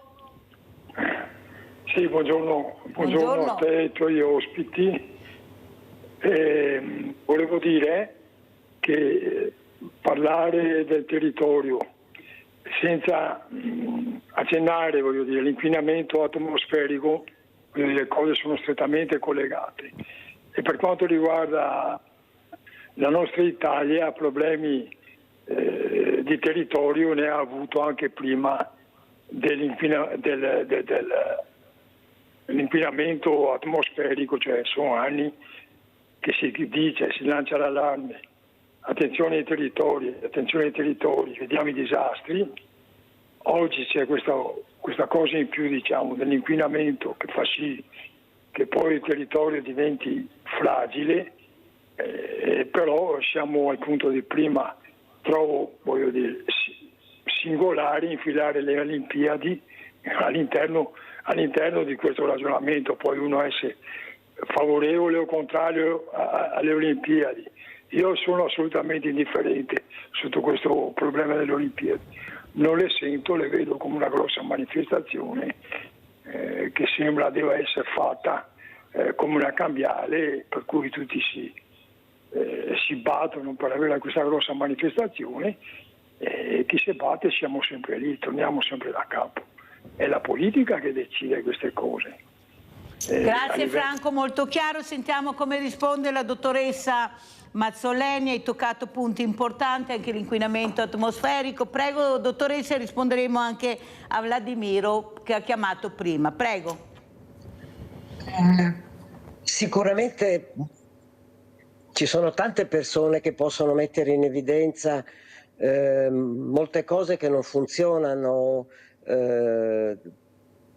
nel territorio in cui vivono, di cui percepiscono il peggioramento della qualità della vita anziché un suo miglioramento. È allora assolutamente importante sicuramente l'attenzione della gente quando le condizioni di vita diventano peggiori rispetto a quando invece possono in condizioni in cui possono trovare invece delle modi di vivere che possono essere sicuramente migliori di quelli a cui sono abituati. Quindi già il confronto tra posti in cui si vive bene e posti in cui si vive sempre peggio porta a capire che forse ci sono dei posti che sono e dei contesti che sono meglio governati rispetto ad altri contesti dove il controllo probabilmente è molto scarso o è fortemente degradato. Questo vuol dire che sicuramente il ruolo delle istituzioni è fondamentale, nel senso che è il governo di questi processi che fa la differenza, perché non sono fenomeni naturali quelli dell'inquinamento, quelli dei dissesti territoriali, soprattutto quando connessi a interventi antropici particolarmente impattanti. Mi viene in mente solo quello che è successo nell'isola di Ischia non tanto tempo fa, ma ce ne sono tantissimi di esempi di questo tipo registrati, quali la gente si lamenta e dice non possiamo più continuare in questo modo. È vero, non possiamo più continuare in questo modo, ma si continua in questo modo. Quindi c'è qualcosa che bisogna cambiare e sicuramente quello che bisogna cambiare è la consapevolezza della gente nel fatto che questi processi sono processi, quelli del cambiamento climatico, quelli a cui stiamo sempre più assistendo, che dipendano dall'azione dell'uomo, che non sono fenomeni naturali. C'è una propensione a non riconoscere che questi sono fenomeni che dipendono dalle trasformazioni dell'uomo, quindi dalle condizioni antropiche, ma che invece lo imputano a processi di tipo naturale. Questo è assolutamente sbagliato, perché non vuol dire riconoscere la responsabilità di chi potrebbe, con una visione accorta, con gli strumenti che oggi ci sono e che ci permettono di fare un'azione di diagnosi ma anche di monitoraggio molto migliore rispetto a prima, a prendere dei provvedimenti sia dal punto di vista legislativo che delle politiche che siano più adeguati da tutti i punti di vista. Nel momento in cui noi registriamo un peggioramento della qualità della vita, come quello che è stato appena sollevato anche dall'intervento da Napoli, relativamente per esempio all'auspicio che oggi si torni ad avere un rapporto molto stretto tra persone e servizi nella città come indice di miglioramento della qualità della vita. Ebbene, stiamo andando nella direzione totalmente opposta. Anche rispetto a questo, la cosiddetta città 15 minuti è rimasto uno slogan né più né meno che come altri, come quelle appunto della relativi alla riqualificazione delle periferie, per esempio, cioè sono tante espressioni, tra cui quella della città 15 minuti, che sono sì la richiesta di un miglioramento della qualità che è vista proprio nel rapporto giusto tra popolazione e servizi di vicinato, servizi alla persona, Ecco, quello che noi stiamo facendo a livello territoriale, in assenza di politiche adeguate, ma con un, e mi permetto di dirlo in maniera molto forte, totale asservimento della politica al mercato, alle scelte di mercato, e non a un indirizzo delle scelte di trasformazione, quindi degli investimenti, a una visione, a un sistema di regole, allora porta al fatto che noi continueremo a dire quello che auspicheremmo avvenga, come la città 15 minuti, ma sicuramente assisteremo a un processo assolutamente diverso. In che modo? Se noi non costruiamo la città con una visione, questa visione è una visione di piano ed è solo quella che è data dalla dimensione urbanistica, che è quella che ci permette di definire questa visione e di stabilire gli strumenti necessari per controllarla. Noi avremo, per esempio, che nelle città la maggiore richiesta nelle aree di trasformazione è fatta, come sta succedendo nel Veneto da parecchi anni, dai centri commerciali, dalle strutture commerciali di vario tipo. Quindi le aree più delicate, le aree più importanti sono oggi oggetto di interesse soprattutto da parte di un certo tipo di investimento, per esempio quello dei supermercati. Ebbene, sappiamo che se questo processo non è governato, la città 15 minuti ce la possiamo scordare dal punto di vista dei negozi di vicinato. Questo cosa vuol dire? Vuol dire che se io ho un piano che fa delle scelte adeguate, io posso tenerla la città 15 minuti. Posso salvaguardare quel tessuto che è il tessuto appunto delle strutture e dei servizi di vicinato. Diversamente non farò altro che desertificare la città. Addirittura questo sta succedendo anche nei centri storici, che prima erano forse il nucleo più interessante dal punto di vista delle relazioni strette tra popolazione, cioè tra residenza, servizi, attività, in stretto contatto proprio anche per la conformazione della struttura fisica. La città compatta è una città che favorisce lo sviluppo di questa promiscuità, servizi, popolazione, residenza. Se io però non mi doto di una visione di come voglio che si trasformi la città e quindi la trasformo in un piano e in un sistema di regole che sono quelle che permettono di conseguirla, allora noi avremo il primato del mercato, avremo che i supermercati prenderanno il posto della costruzione di una parte di città, avremo che la nuova forma di commercio che fino a poco tempo fa è stata fatta passare come attività industriale ha consumato suolo in deroga al consumo di suolo, e queste sono le attività per esempio dell'e-commerce, quindi delle grandi piattaforme che oggi contribuiscono ulteriormente a portare a una riduzione forte di quelle che sono le strutture che auspichiamo possano invece svilupparsi, che sono quelle che caratterizzano la città 15 minuti. Ho fatto questo esempio perché ho preso proprio il senso dell'intervento che è stato fatto da Napoli, perché noi dobbiamo anche renderci conto che siamo in un paese dove la popolazione avrà sempre più bisogni di questo tipo, perché è una popolazione che sta invecchiando e la popolazione che invecchia non ha le stesse esigenze della popolazione in altre fasce di età, dai giovani a quelli di età centrale. La popolazione che invecchia ha proprio bisogno di una città che funzioni diversamente, per cui quando parliamo di relazione stretta tra popolazione, residenza e servizi e altre attività, parliamo di una visione della città che abbiamo ben in mente, che è quella delle città tradizionali, delle nostre città antiche, dove troviamo effettivamente questa coerenza. Quando usciamo da questo contesto troviamo veramente il deserto, troviamo la dispersione insediativa, troviamo il dissesto territoriale che abbiamo, di cui il Veneto è testimone in maniera eclatante, della dismissione di tantissime aree che non sono state governate nel loro formarsi in precedenza e che oggi lasciano solo del dismesso diffuso in tutto il territorio, a cui non si pone però mano, perché quel dismesso rimane e intanto si continua a consumare altro suolo.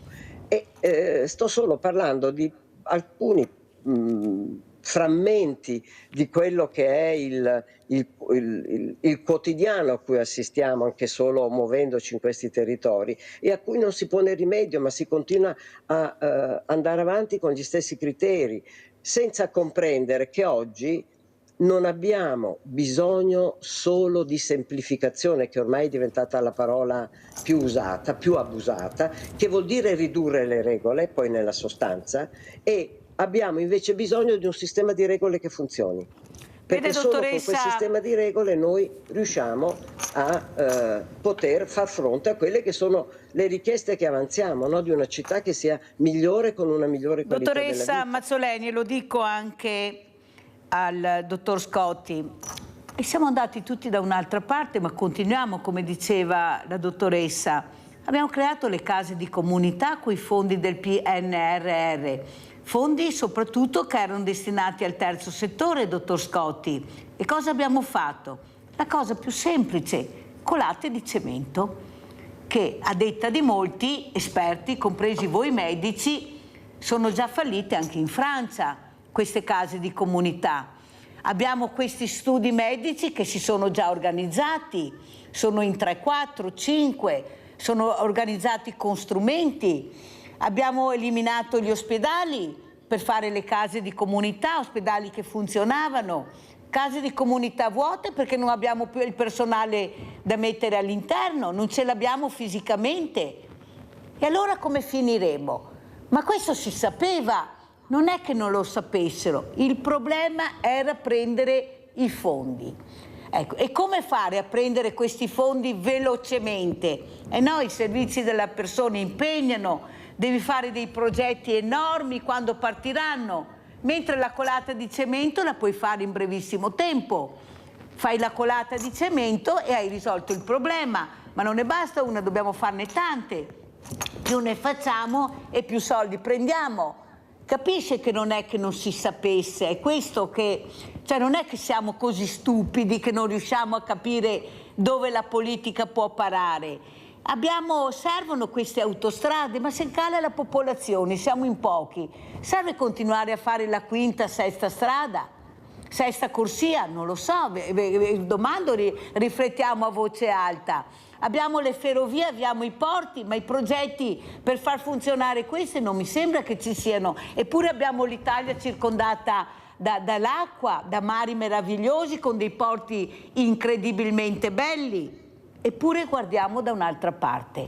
Ma si vuole guardare da un'altra parte, per interesse di pochi, dove arriveranno questi soldi, a scapito di molti che soffriranno. Abbiamo Claudio da Marano. Vai Claudio. Sì, buongiorno a tutti.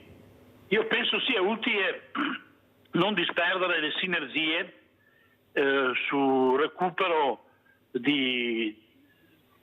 diciamo così, di consumo, di non consumo dell'anidride carbonica, della non produzione di anidride carbonica. Cioè, quello voglio dire, bisogna concentrarsi di più sui grossi scarichi. E io sto pensando alla Svizzera, che ha messo i camion in cima ai treni, e un camion butta fuori moltissimo gas in un trasporto, anidride carbonica e vari gas, e quindi contribuisce moltissimo al trasporto anche nell'inquinamento del pianeta.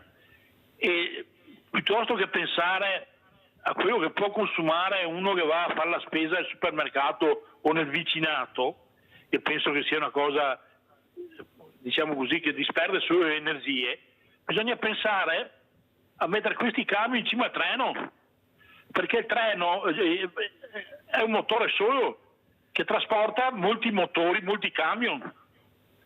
Buona giornata signori. Abbiamo sentito anche le riflessioni di Claudio, prego dottor Scotti. Io penso che condivido moltissimo quello che è stato detto dalla professoressa Mazzoleni, ed è la situazione che purtroppo sta avvenendo anche all'interno della sanità. Io sono stato educato anni fa a fare il medico pensando, come dire, nei limiti del possibile, è sicuramente una professione, sicuramente la fonte del mio reddito, ma è anche un compito etico che ha un valore sociale e civile. oggi abbiamo un'evoluzione anche all'interno del mondo sanitario che sta trasformando il sistema verso un sistema di mercato.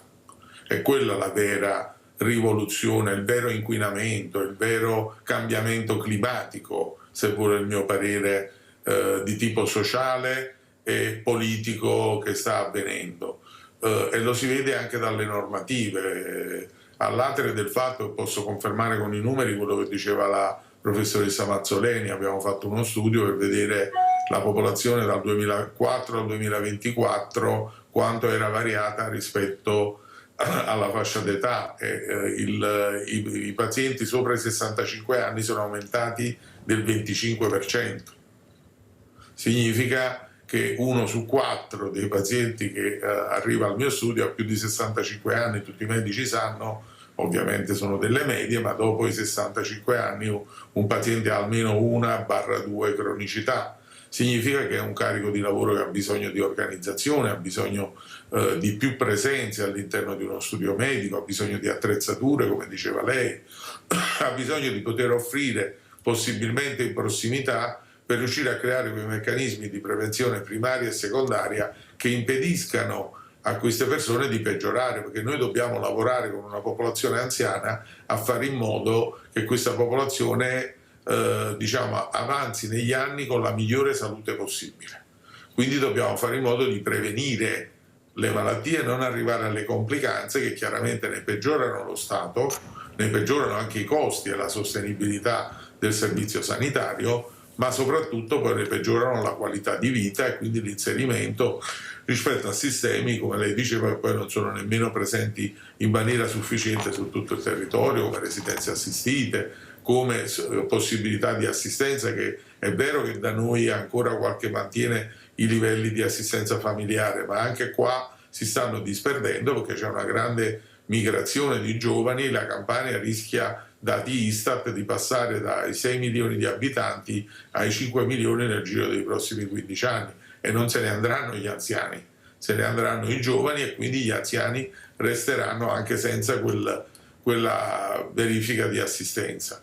Credo che stiamo andando però su un sistema di mercato, questo ce lo dimostra, mi permetta, proprio la storia della medicina generale. Noi abbiamo in questo momento una crisi importante dove i giovani medici non scelgono questa attività. Proprio nel Veneto sostanzialmente nell'ultimo bando, che era quello dell'anno scorso, su 200 e dispari borse di studio 101 sono state perse, considerando che il Veneto già oggi ha circa 700-800 medici di famiglia in meno rispetto a 20 anni fa e rischia di averne altri 500 nei prossimi 3-4 anni, cioè praticamente un terzo dei medici che aveva il Veneto. È chiaro che a quel punto immaginare un sistema disperso diventa difficile, ma la soluzione non è accentrarlo, perché a quel punto non hai più il servizio di cura primaria alla persona, oppure, come qualche tempo fa veniva detto, la casa come primo luogo di cura. Se tu allontani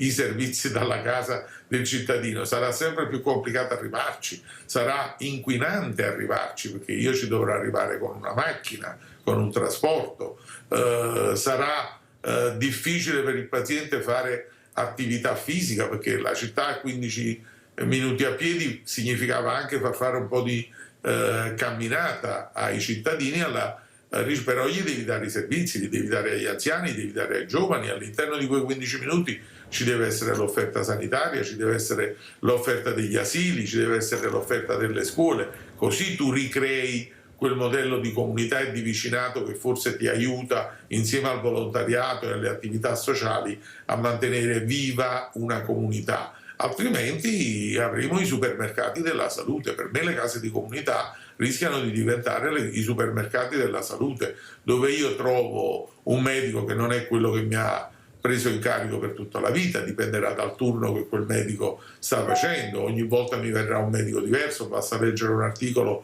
che è comparso sul Corriere della Sera di quello che sta succedendo in Inghilterra, che aveva un modello simile, si è organizzato su modelli di questo tipo, e c'è stato un giornalista che ha definito una discesa all'inferno per una colica renale. Una colica renale è andato un mese girando tra vari di queste strutture, non trovando mai lo stesso medico, ricominciando ogni volta da capo le stesse definizioni e ritardando diagnosi, cura e quant'altro. Un medico che ti conosce, che sta con te sul territorio, conosce la tua famiglia, conosce paradossalmente anche la genetica delle malattie alle quali tu puoi essere collegato, è un medico che in poco tempo può riuscire a orientarti. Bene, dottor Scotti, devo correre purtroppo perché il tempo è tiranno, ma il problema è che non siamo più persone, siamo diventati dei numeri. E questi numeri fanno molto male perché sono numeri che non sono ascoltati, come dice lei. Adesso la porto a Trieste,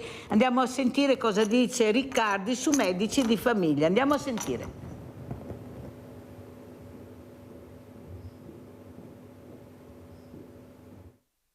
Però questo tema del rapporto col medico di medicina primaria, di cure primarie, è un tema che questo Paese deve affrontare e deve risolvere. Assessore regionale alla sanità Riccardo Riccardi, intervenendo nel pomeriggio in aula per rispondere ad una mozione della consigliera PD Laura Fasiolo respinta dal voto, da un lato ha tracciato lo stato dell'arte della questione medici di famiglia, ricordando le risorse stanziate dalla Regione in ambiti differenti, dai contributi per i collaboratori di studio agli spazi con canoni di locazione ridotti in alcuni comuni fino alle risorse a favore dei poliambulatori.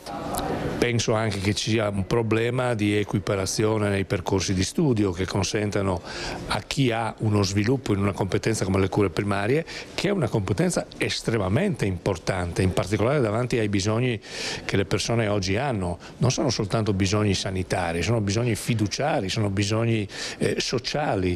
Ecco, io penso che questo Paese deve avere il coraggio di fare una riforma strutturale, non lo può fare una regione. In ultima analisi, secondo l'assessore, sarebbe palese una strumentalizzazione del tutto politica della questione. Se vogliamo andare ai soliti slogan, partire domani, guarda che è colpa di Riccardi perché non c'è il medico medicina generale e Riccardi non lo può fabbricare, questa è una semplificazione che ci aiuta alla narrazione ma non risolve i problemi delle persone, li fa arrabbiare. Individua qualcuno a dare la colpa, magari quello la colpa, la responsabilità di quella colpa non ce l'ha, ma intanto va bene per prendersi 4 preferenze e ritornare al Consiglio regionale la prossima volta. Non credo che questo nella materia della salute, anche in tutta la partita che stiamo ascoltando sulla privatizzazione, che è una cosa che non esiste, come ha ricordato bene il Presidente Federica. Si aggiornano i codici delle prestazioni e in Veneto si scatena il caos, in particolare negli ambulatori dei medici di famiglia, avvisati solamente il 30 dicembre della modifica. Sarebbe uno strumento utile perché correla e uniforma tutte le voci delle prestazioni che nel Veneto possono essere eseguite e richieste.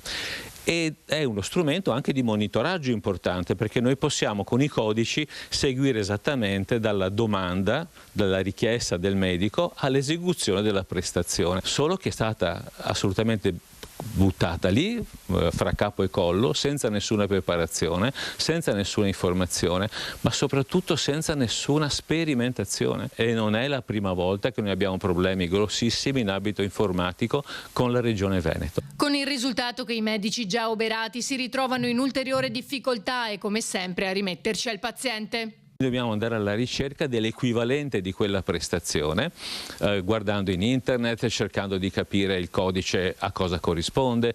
E spesso succede anche che noi digitiamo correttamente, la maggior parte delle volte non è sempre così, la maggior parte delle volte le cose vanno bene, ma cosa succede? Che colui che presta l'opera, il laboratorio periferico, lo specialista, non col suo gestionale non riesce a leggere quella nostra ricetta, quella nostra prestazione, perché il software non riesce a interpretarlo.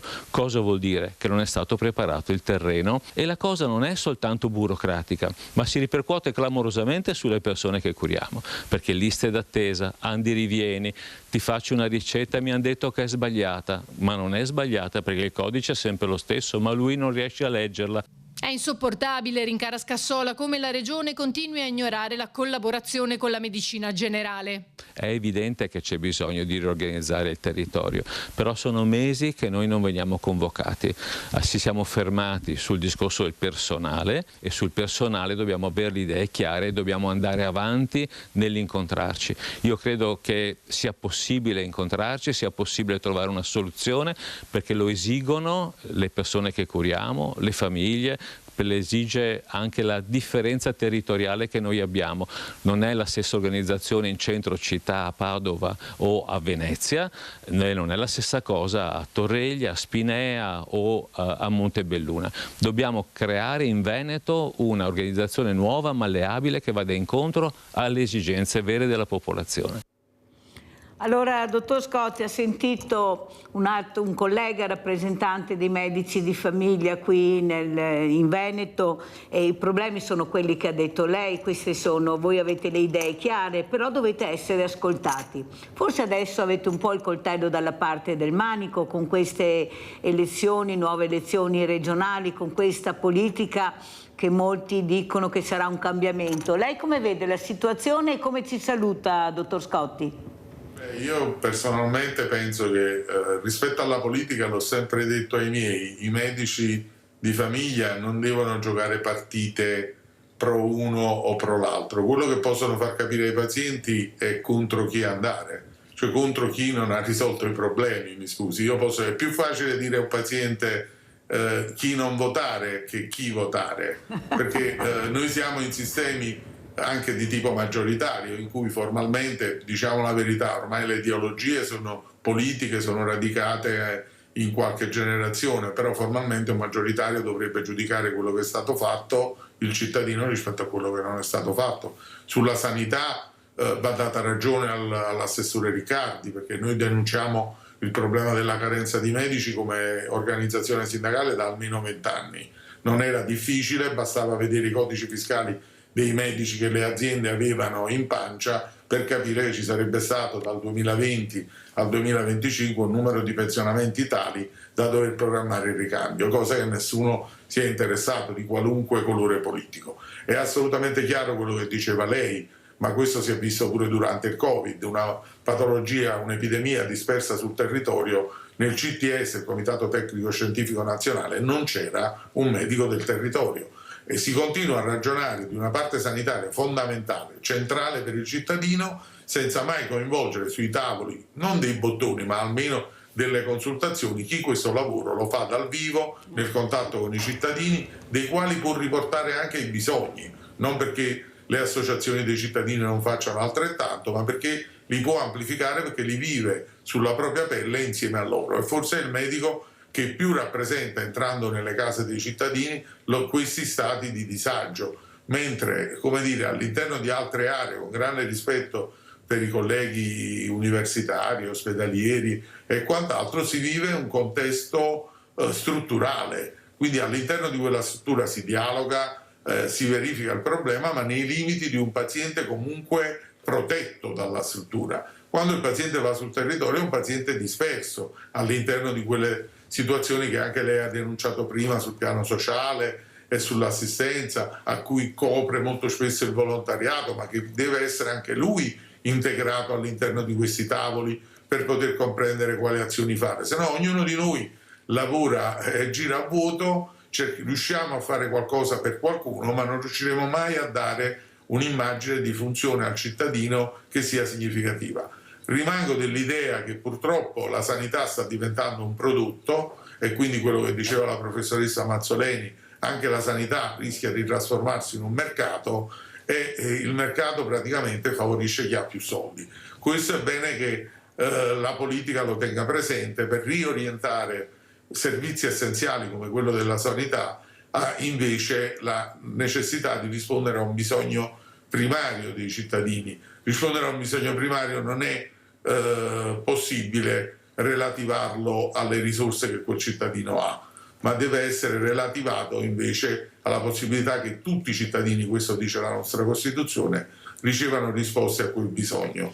Grazie dottor Scotti, devo chiudere, purtroppo il tempo è tiranno, ho già afforato. Io la ringrazio veramente tanto, ringrazio il dottor Silvestro Scotti, segretario nazionale Federazione Italiana Medici Medicina Generale, di essere stato con noi. Avete capito, tutto il mondo è paese, anche il nostro paese da nord a sud ha gli stessi problemi, dobbiamo cercare di adoperare la penna nella maniera giusta al momento giusto e capire quelli che si candidano cosa hanno fatto per noi, cosa abbiamo portato a casa, perché veramente dobbiamo anche noi fare la nostra parte. Grazie veramente, dottor Scotti, di essere stato con noi. Dottoressa Mazzoleni, come ci saluta?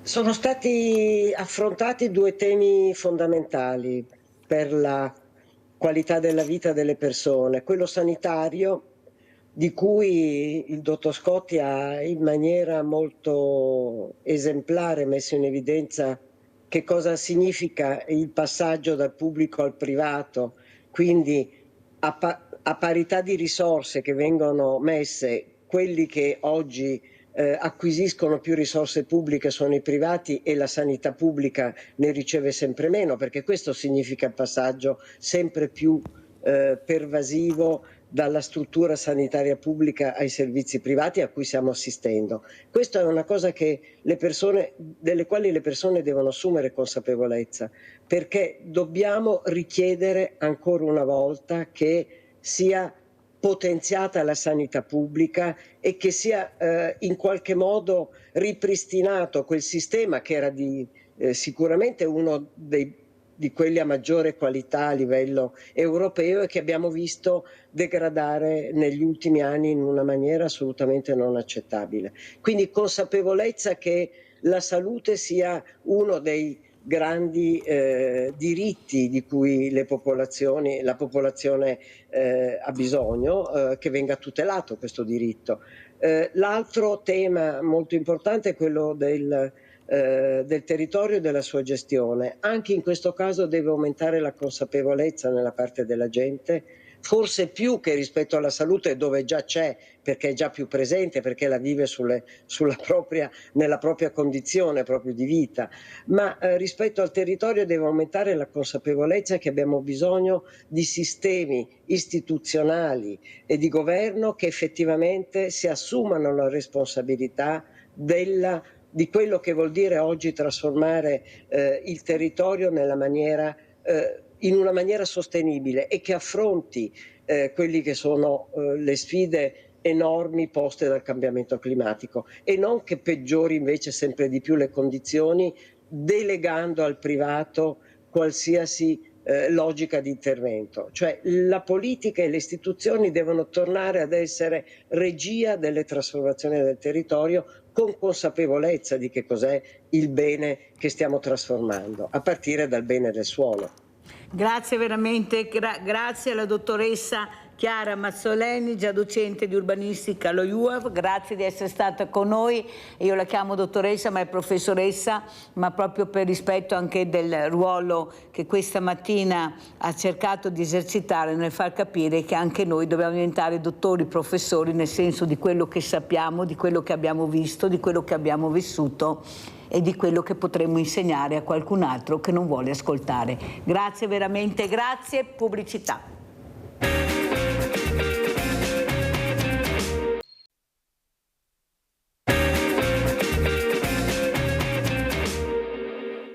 Io ricordo che ero in quinta superiore e il mio professore di storia chiese a noi ragazzi di esporre alla classe un tema che riguardasse la prima guerra mondiale e io in quell'occasione scelsi proprio la storia del Milite Ignoto. La cosa che mi colpì è che tra i miei 20 compagni nessuno di loro conosceva la storia del Milite Ignoto. Nasce da qui l'idea di scrivere un libro sul soldato senza nome e scriverlo per i bambini come sedimento di una storia comune che seppur indirettamente coinvolge anche loro. Ma l'idea si è concretizzata il 4 novembre del 2011. Posso dire c'ero anch'io.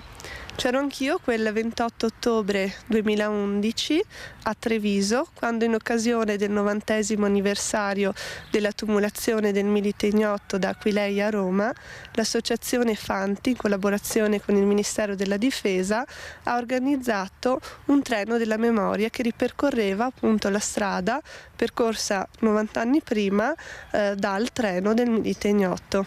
Un libro semplice e intuitivo per cercare di raccontare una pagina della grande storia dell'umanità. E sta qui forse il successo di quest'opera. Come racconti ai tuoi bambini che cos'è la guerra?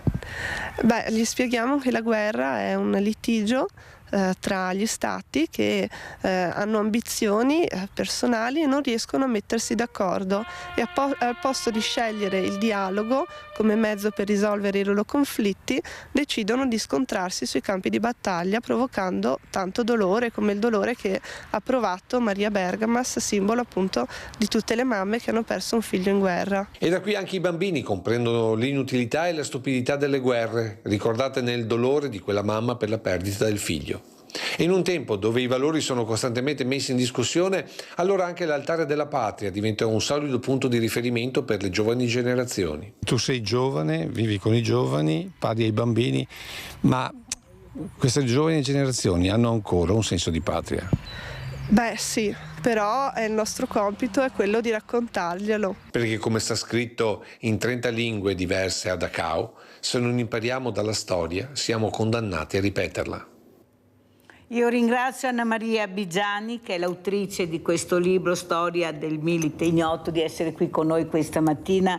Veramente grazie Anna Maria per far capire invece l'importanza di far conoscere anche i bambini questa realtà che vivono quotidianamente ormai. Queste guerre, come diceva Papa Francesco, a macchia di leopardo, come sta facendo Papa Leone XIV col Giubileo dei Giovani, parlare ai giovani di quella che è la realtà che quotidianamente vivono. Io vedo giovani molto attenti, vedo bambini che hanno voglia di conoscere, di imparare. Il problema è capire chi spiegherà loro cosa sta succedendo. Questo libro è molto importante, facciamo vedere anche la copertina. Io avrei un'idea, Anna Maria, se è d'accordo con me, di portarlo anche a questi bambini che arrivano da queste guerre, ne abbiamo anche a Padova, ecco, di far capire loro, non c'entra che sia scritto in italiano, in inglese, quello che colpisce sono i colori, sono le figure, e loro sanno benissimo cosa stanno vedendo, anche se non sanno leggere l'italiano. Portare a conoscenza di quello che sta succedendo nel mondo. Prego Anna Maria Bigiani. Sì, grazie Mirella e buongiorno a tutti. Esattamente, è proprio quello che ci siamo preposti di fare, portare questo libro all'interno delle scuole, nei progetti di educazione civica, per far conoscere ai bambini l'importanza della pace. E qui crediamo che sia fondamentale, per conoscere e comprendere l'importanza della pace, conoscere anche il nostro passato, un passato doloroso legato alla Prima Guerra Mondiale, in modo particolare nel nostro territorio veneto, perché io dico, noi abbiamo sempre purtroppo la fortuna di vivere in un territorio, quello del Veneto, che è stato martoriato dalla Grande Guerra, e quindi nelle nostre città, nei nostri paesi, c'è la Grande Guerra, si parla di Grande Guerra, ci sono i monumenti, gli ossari, le trincee che ci ricordano quello che è stato, e quando portiamo il libro nelle scuole e raccontiamo ai bambini la storia della Prima Guerra Mondiale e poi quella del Milite Ignoto, i bambini riconoscono questi luoghi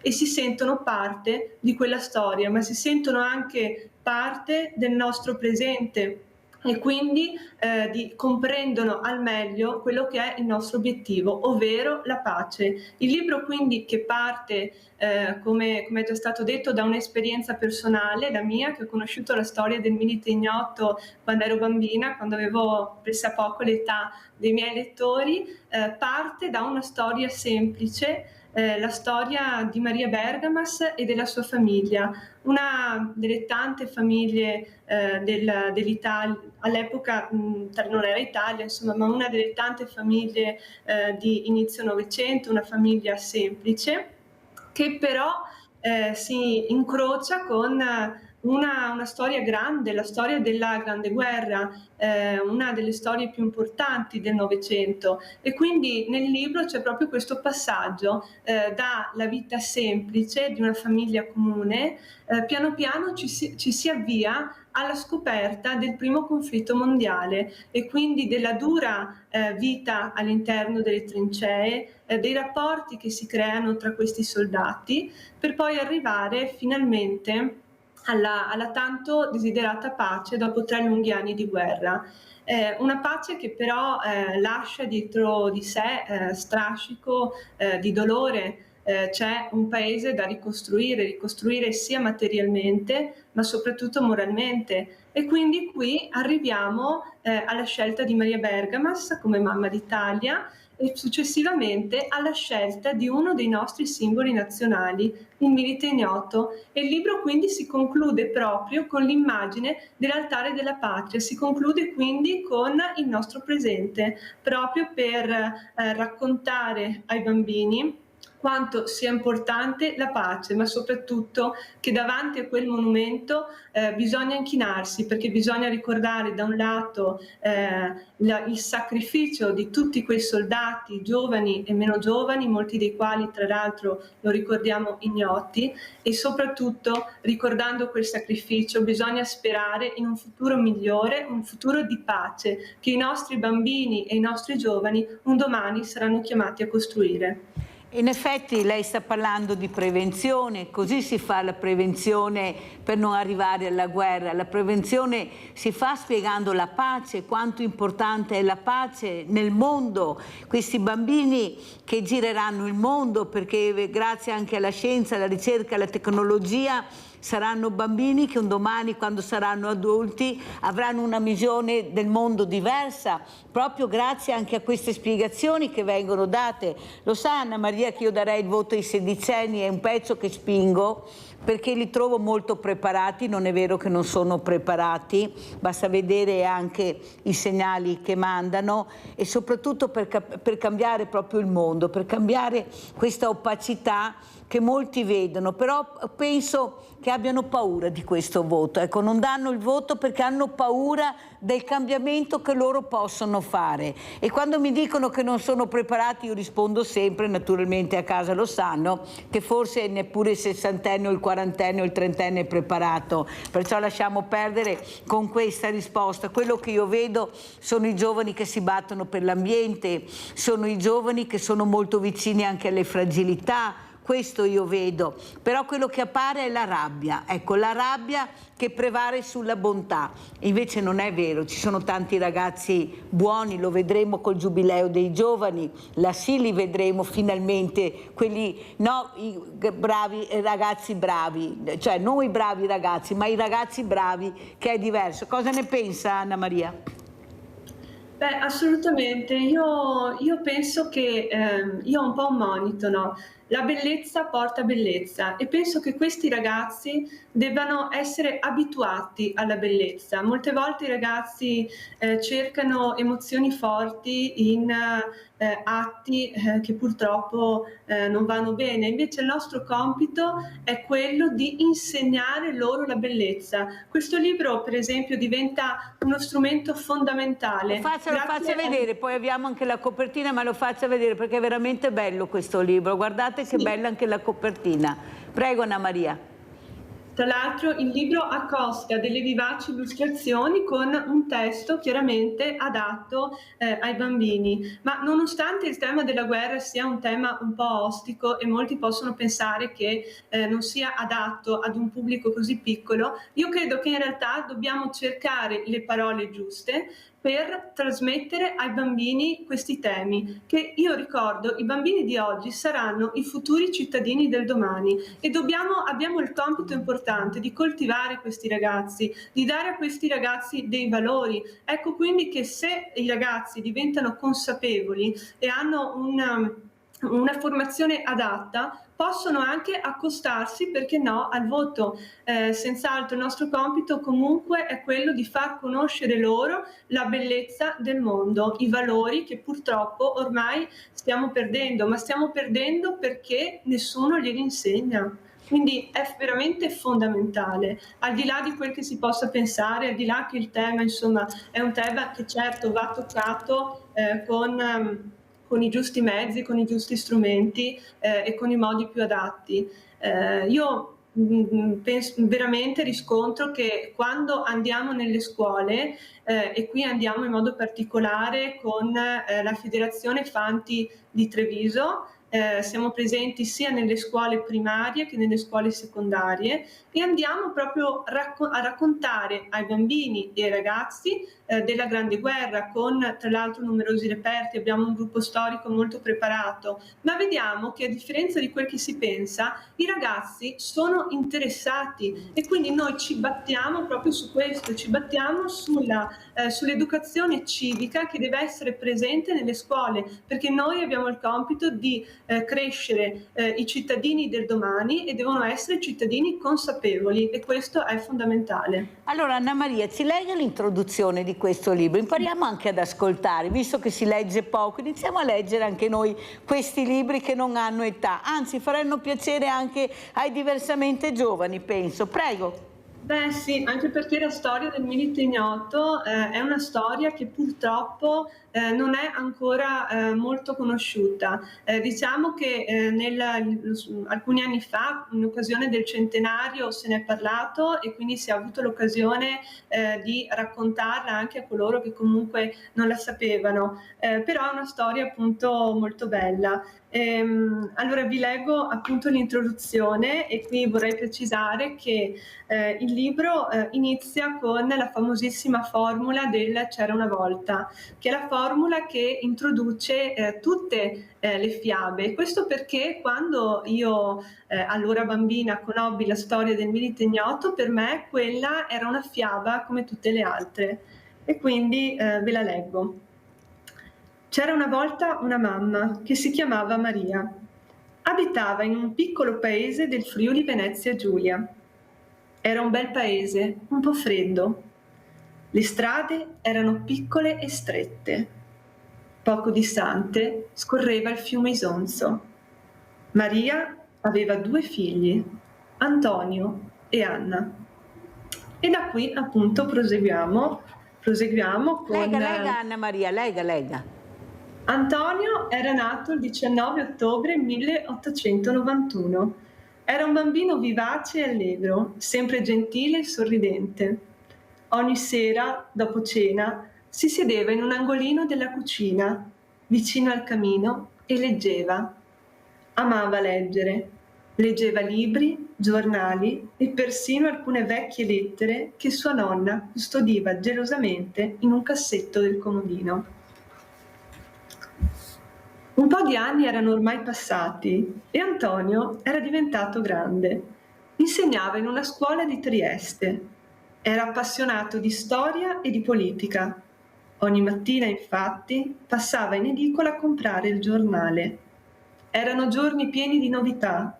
I giornalisti erano molto impegnati, continuamente a caccia di notizie, perché stava per scoppiare la Prima Guerra Mondiale. Ed ecco quindi che ci avviamo alla Prima Guerra Mondiale. Era un lunedì mattina e come sempre Antonio uscì di casa e si avviò verso il centro del paese. Arrivato in piazza, vide gruppi di persone discutere animatamente seduti ai tavolini dei bar. Faticosamente si fece spazio tra la folla ammassata davanti all'edicola. Allungò un braccio verso il giornalaio e prese il solito quotidiano. Nel giornale era scritto in grande il titolo «L'Italia ha dichiarato guerra all'impero austro-ungarico». Ferma. Allora, lei ha detto e ha letto una cosa importante. Questo bambino, diventato ragazzo, è appassionato della storia e della politica.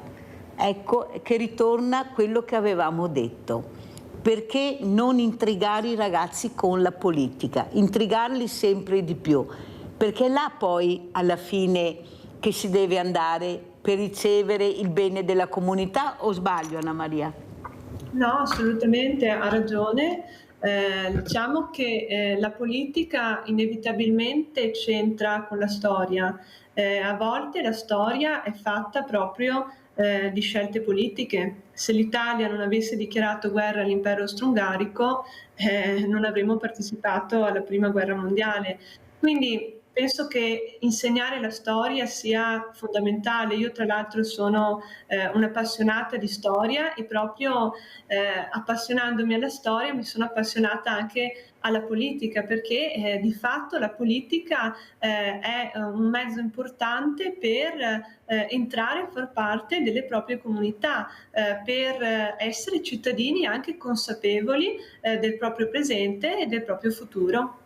Cosa dicono questi bambini, questi ragazzi che lei incontra quando andate anche nelle scuole? Io vedo sempre bambini attenti, mettiamo i microfoni davanti, una volta non riuscivano a parlare anni fa, adesso sembra che abbiano letto un copione, come si aprono, come sono aperti. Questo grazie anche ai loro insegnanti, bisogna dire la verità, soprattutto a queste maestre che ce la stanno mettendo veramente tutta. Prego Anna Maria. I bambini ci accolgono veramente con grande stupore, anche perché andando nelle scuole con un libro, che è quindi uno strumento materiale, i bambini vengono attirati dalle immagini, ma soprattutto vengono attirati dalla storia, perché è una storia nella quale facilmente riescono ad immedesimarsi, perché come ho detto partiamo da una famiglia semplice che potrebbe essere anche una delle loro famiglie, la cui storia si intreccia con quella della Grande Guerra, e poi arriviamo e concludiamo il libro, tra l'altro lo abbiamo messo anche nell'ultima pagina, con l'Altare della Patria, che è un monumento che bene o male loro sono abituati a vedere in TV, ma anche andando a Roma. E quindi devo dire che abbiamo dei riscontri molto positivi. Per esempio, parlando insomma di Roma, alcuni mesi fa mi ha scritto la mamma di una bambina a cui durante le nostre attività qui a Cairano di San Marco abbiamo raccontato la storia del Milite Ignoto e abbiamo consegnato il libretto. Mi ha scritto: grazie Anna Maria, perché grazie ai vostri racconti e grazie al tuo libro oggi siamo andati all'Altare della Patria e l'abbiamo guardato con occhi diversi, consapevoli di ciò che avevamo di fronte. E quindi è veramente importante. I bambini ci accolgono in modo positivo e inoltre in realtà si può lavorare, perché comunque sono bambini che, vivendo in un territorio come il Veneto, conoscono la Grande Guerra e vedono le tracce nei loro paesi, ma soprattutto, e qui entrano in scena anche i nonni, hanno ancora dei nonni che comunque raccontano vicende legate magari ai loro bisnonni, eccetera, alla Grande Guerra, e quindi conoscono e ci raccontano loro stessi queste storie. Quindi diciamo che quando andiamo nelle scuole, ma generalmente quando coinvolgiamo i bambini e i ragazzi, per esempio qui a Cairano di San Marco con l'associazione Fanti, io cerco di coinvolgere i bambini nelle nostre manifestazioni e vedo bambini veramente orgogliosi anche di portare il tricolore italiano, e questo è fondamentale. I bambini quando glielo propongono accettano subito, e qui ovviamente devo anche ringraziare i genitori che sono disponibili ad accompagnarli e che ci seguono. Quindi ecco, diciamo che i bambini accolgono la storia del Milite Ignoto, ma in generale la storia della Grande Guerra e anche le cerimonie che ricordano i caduti della Grande Guerra in maniera positiva. Ovviamente bisogna trovare le parole giuste per insegnar loro e per spiegargli ciò che stiamo affrontando, sempre con l'obiettivo di trasmettere la pace. Sai cosa penso, Anna Maria? Che forse dobbiamo coinvolgere di più i bambini con le scuole quando ci sono queste commemorazioni. Ne vedo pochissimi, molto pochi, invece dovrebbe essere quasi un obbligo della scuola di portare questi ragazzi a conoscere la loro storia, queste commemorazioni, perché sono i soliti noti che vediamo, invece vanno coinvolti, perché l'ha detto lei, sanno cosa vuol dire, ecco, portare questa bandiera, questo tricolore, anzi hanno piacere, forse dobbiamo intrigarli proprio di più, perché forse è questo che loro vogliono, noi non l'abbiamo ancora capito. Anna Maria, abbiamo 2 minuti, un minuto, cosa chiederebbe alla politica, questa politica, visto che lei ha detto sono stata intrigata dalla politica, ecco, cosa c'è che non va anche nella scuola, questi ragazzi che cominciano a dare dei segnali proprio di disagio? Prego. Beh, allora innanzitutto veloce perché siamo corti. Sì, allora ci vogliono senz'altro delle regole, ma al tempo stesso dobbiamo ascoltare i ragazzi e far conoscere loro il bello del mondo, che sia arte, che sia storia, che sia politica, per renderli un domani cittadini consapevoli. Come ci saluta Anna Maria Bigiani? Siamo in chiusura, con quale parole, con quale messaggio? In realtà vi saluto con un ringraziamento a tutti i bambini che mi accompagnano nelle varie cerimonie qui a Carano di San Marco, ma in generale in tutta la provincia di Treviso, e tutti i bambini che insomma ci seguono nella nostra attività, in modo particolare dell'associazione Fanti. E ai genitori, un messaggio ai genitori e ai nonni veloce? Fondamentale la presenza dei genitori e dei nonni, vanno ringraziati anche loro, perché senza di loro ovviamente non potremo fare ciò che facciamo. Grazie Anna Maria Bigiani, storia del Milite Ignoto, questa autrice che fa capire l'importanza di conoscere, di leggere questo libro. Leggetelo insieme, nonni, genitori e bambini. Grazie, andiamo a pranzo con la proposta di Mirella.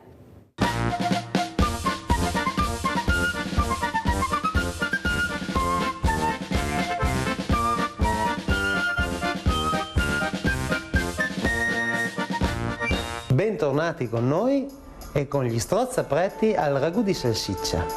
Cosa sono gli strozzapretti? Lo strozzaprete è una pasta formata da bigoli ritorti che porta nel nome il vigoroso umore anticlericale dei romagnoli, uno sberleffo di certo ingiusto dedicato ai preti mangioni, e la cui caratteristica rispetto alle altre paste all'uovo è data dalla presenza dell'acqua nell'impasto, unica eccezione della tradizione pastaia romagnola che vuole la sfoglia preparata solamente con uova e farina.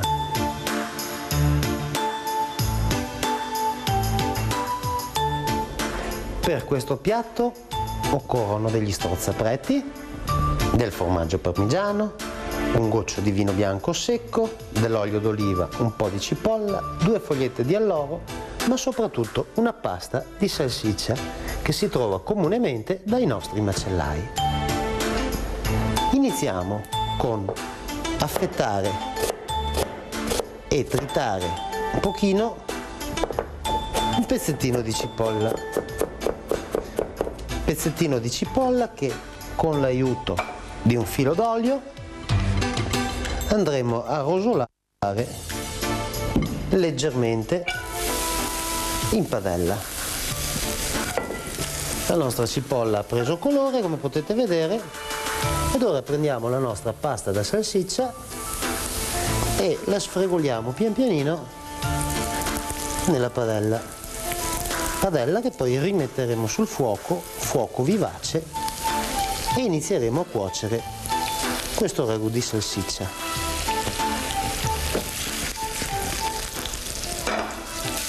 Portiamo la nostra salsiccia a rosolarsi, come potete vedere ci vuole un pochino di tempo, ci aiutiamo con una paletta di legno per spezzettarla in ulteriori pezzi più piccoli, dopodiché quando la salsiccia si sarà un attimino rosolata la bagneremo con un piccolo goccio di vino bianco.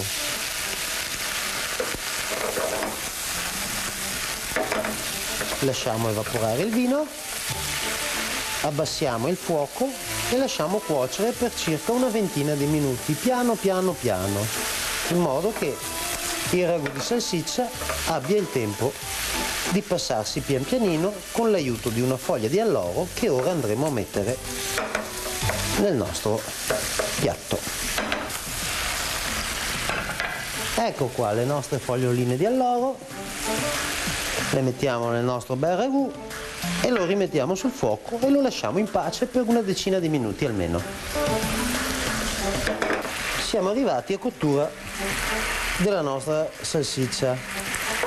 Vedete, io ho messo un po' di acqua e un po' di fecola, acqua fredda e fecola, e se il nostro sugo risultasse troppo acquoso lo leghiamo con pochissima acqua e fecola, per cui non avremo bisogno di ulteriore olio e nemmeno di panna. Io direi che possiamo aggiungere i nostri strozzapreti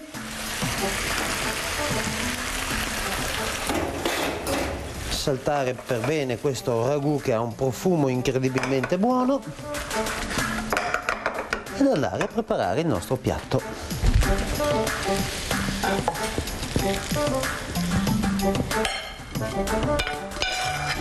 Un bel colore vivo,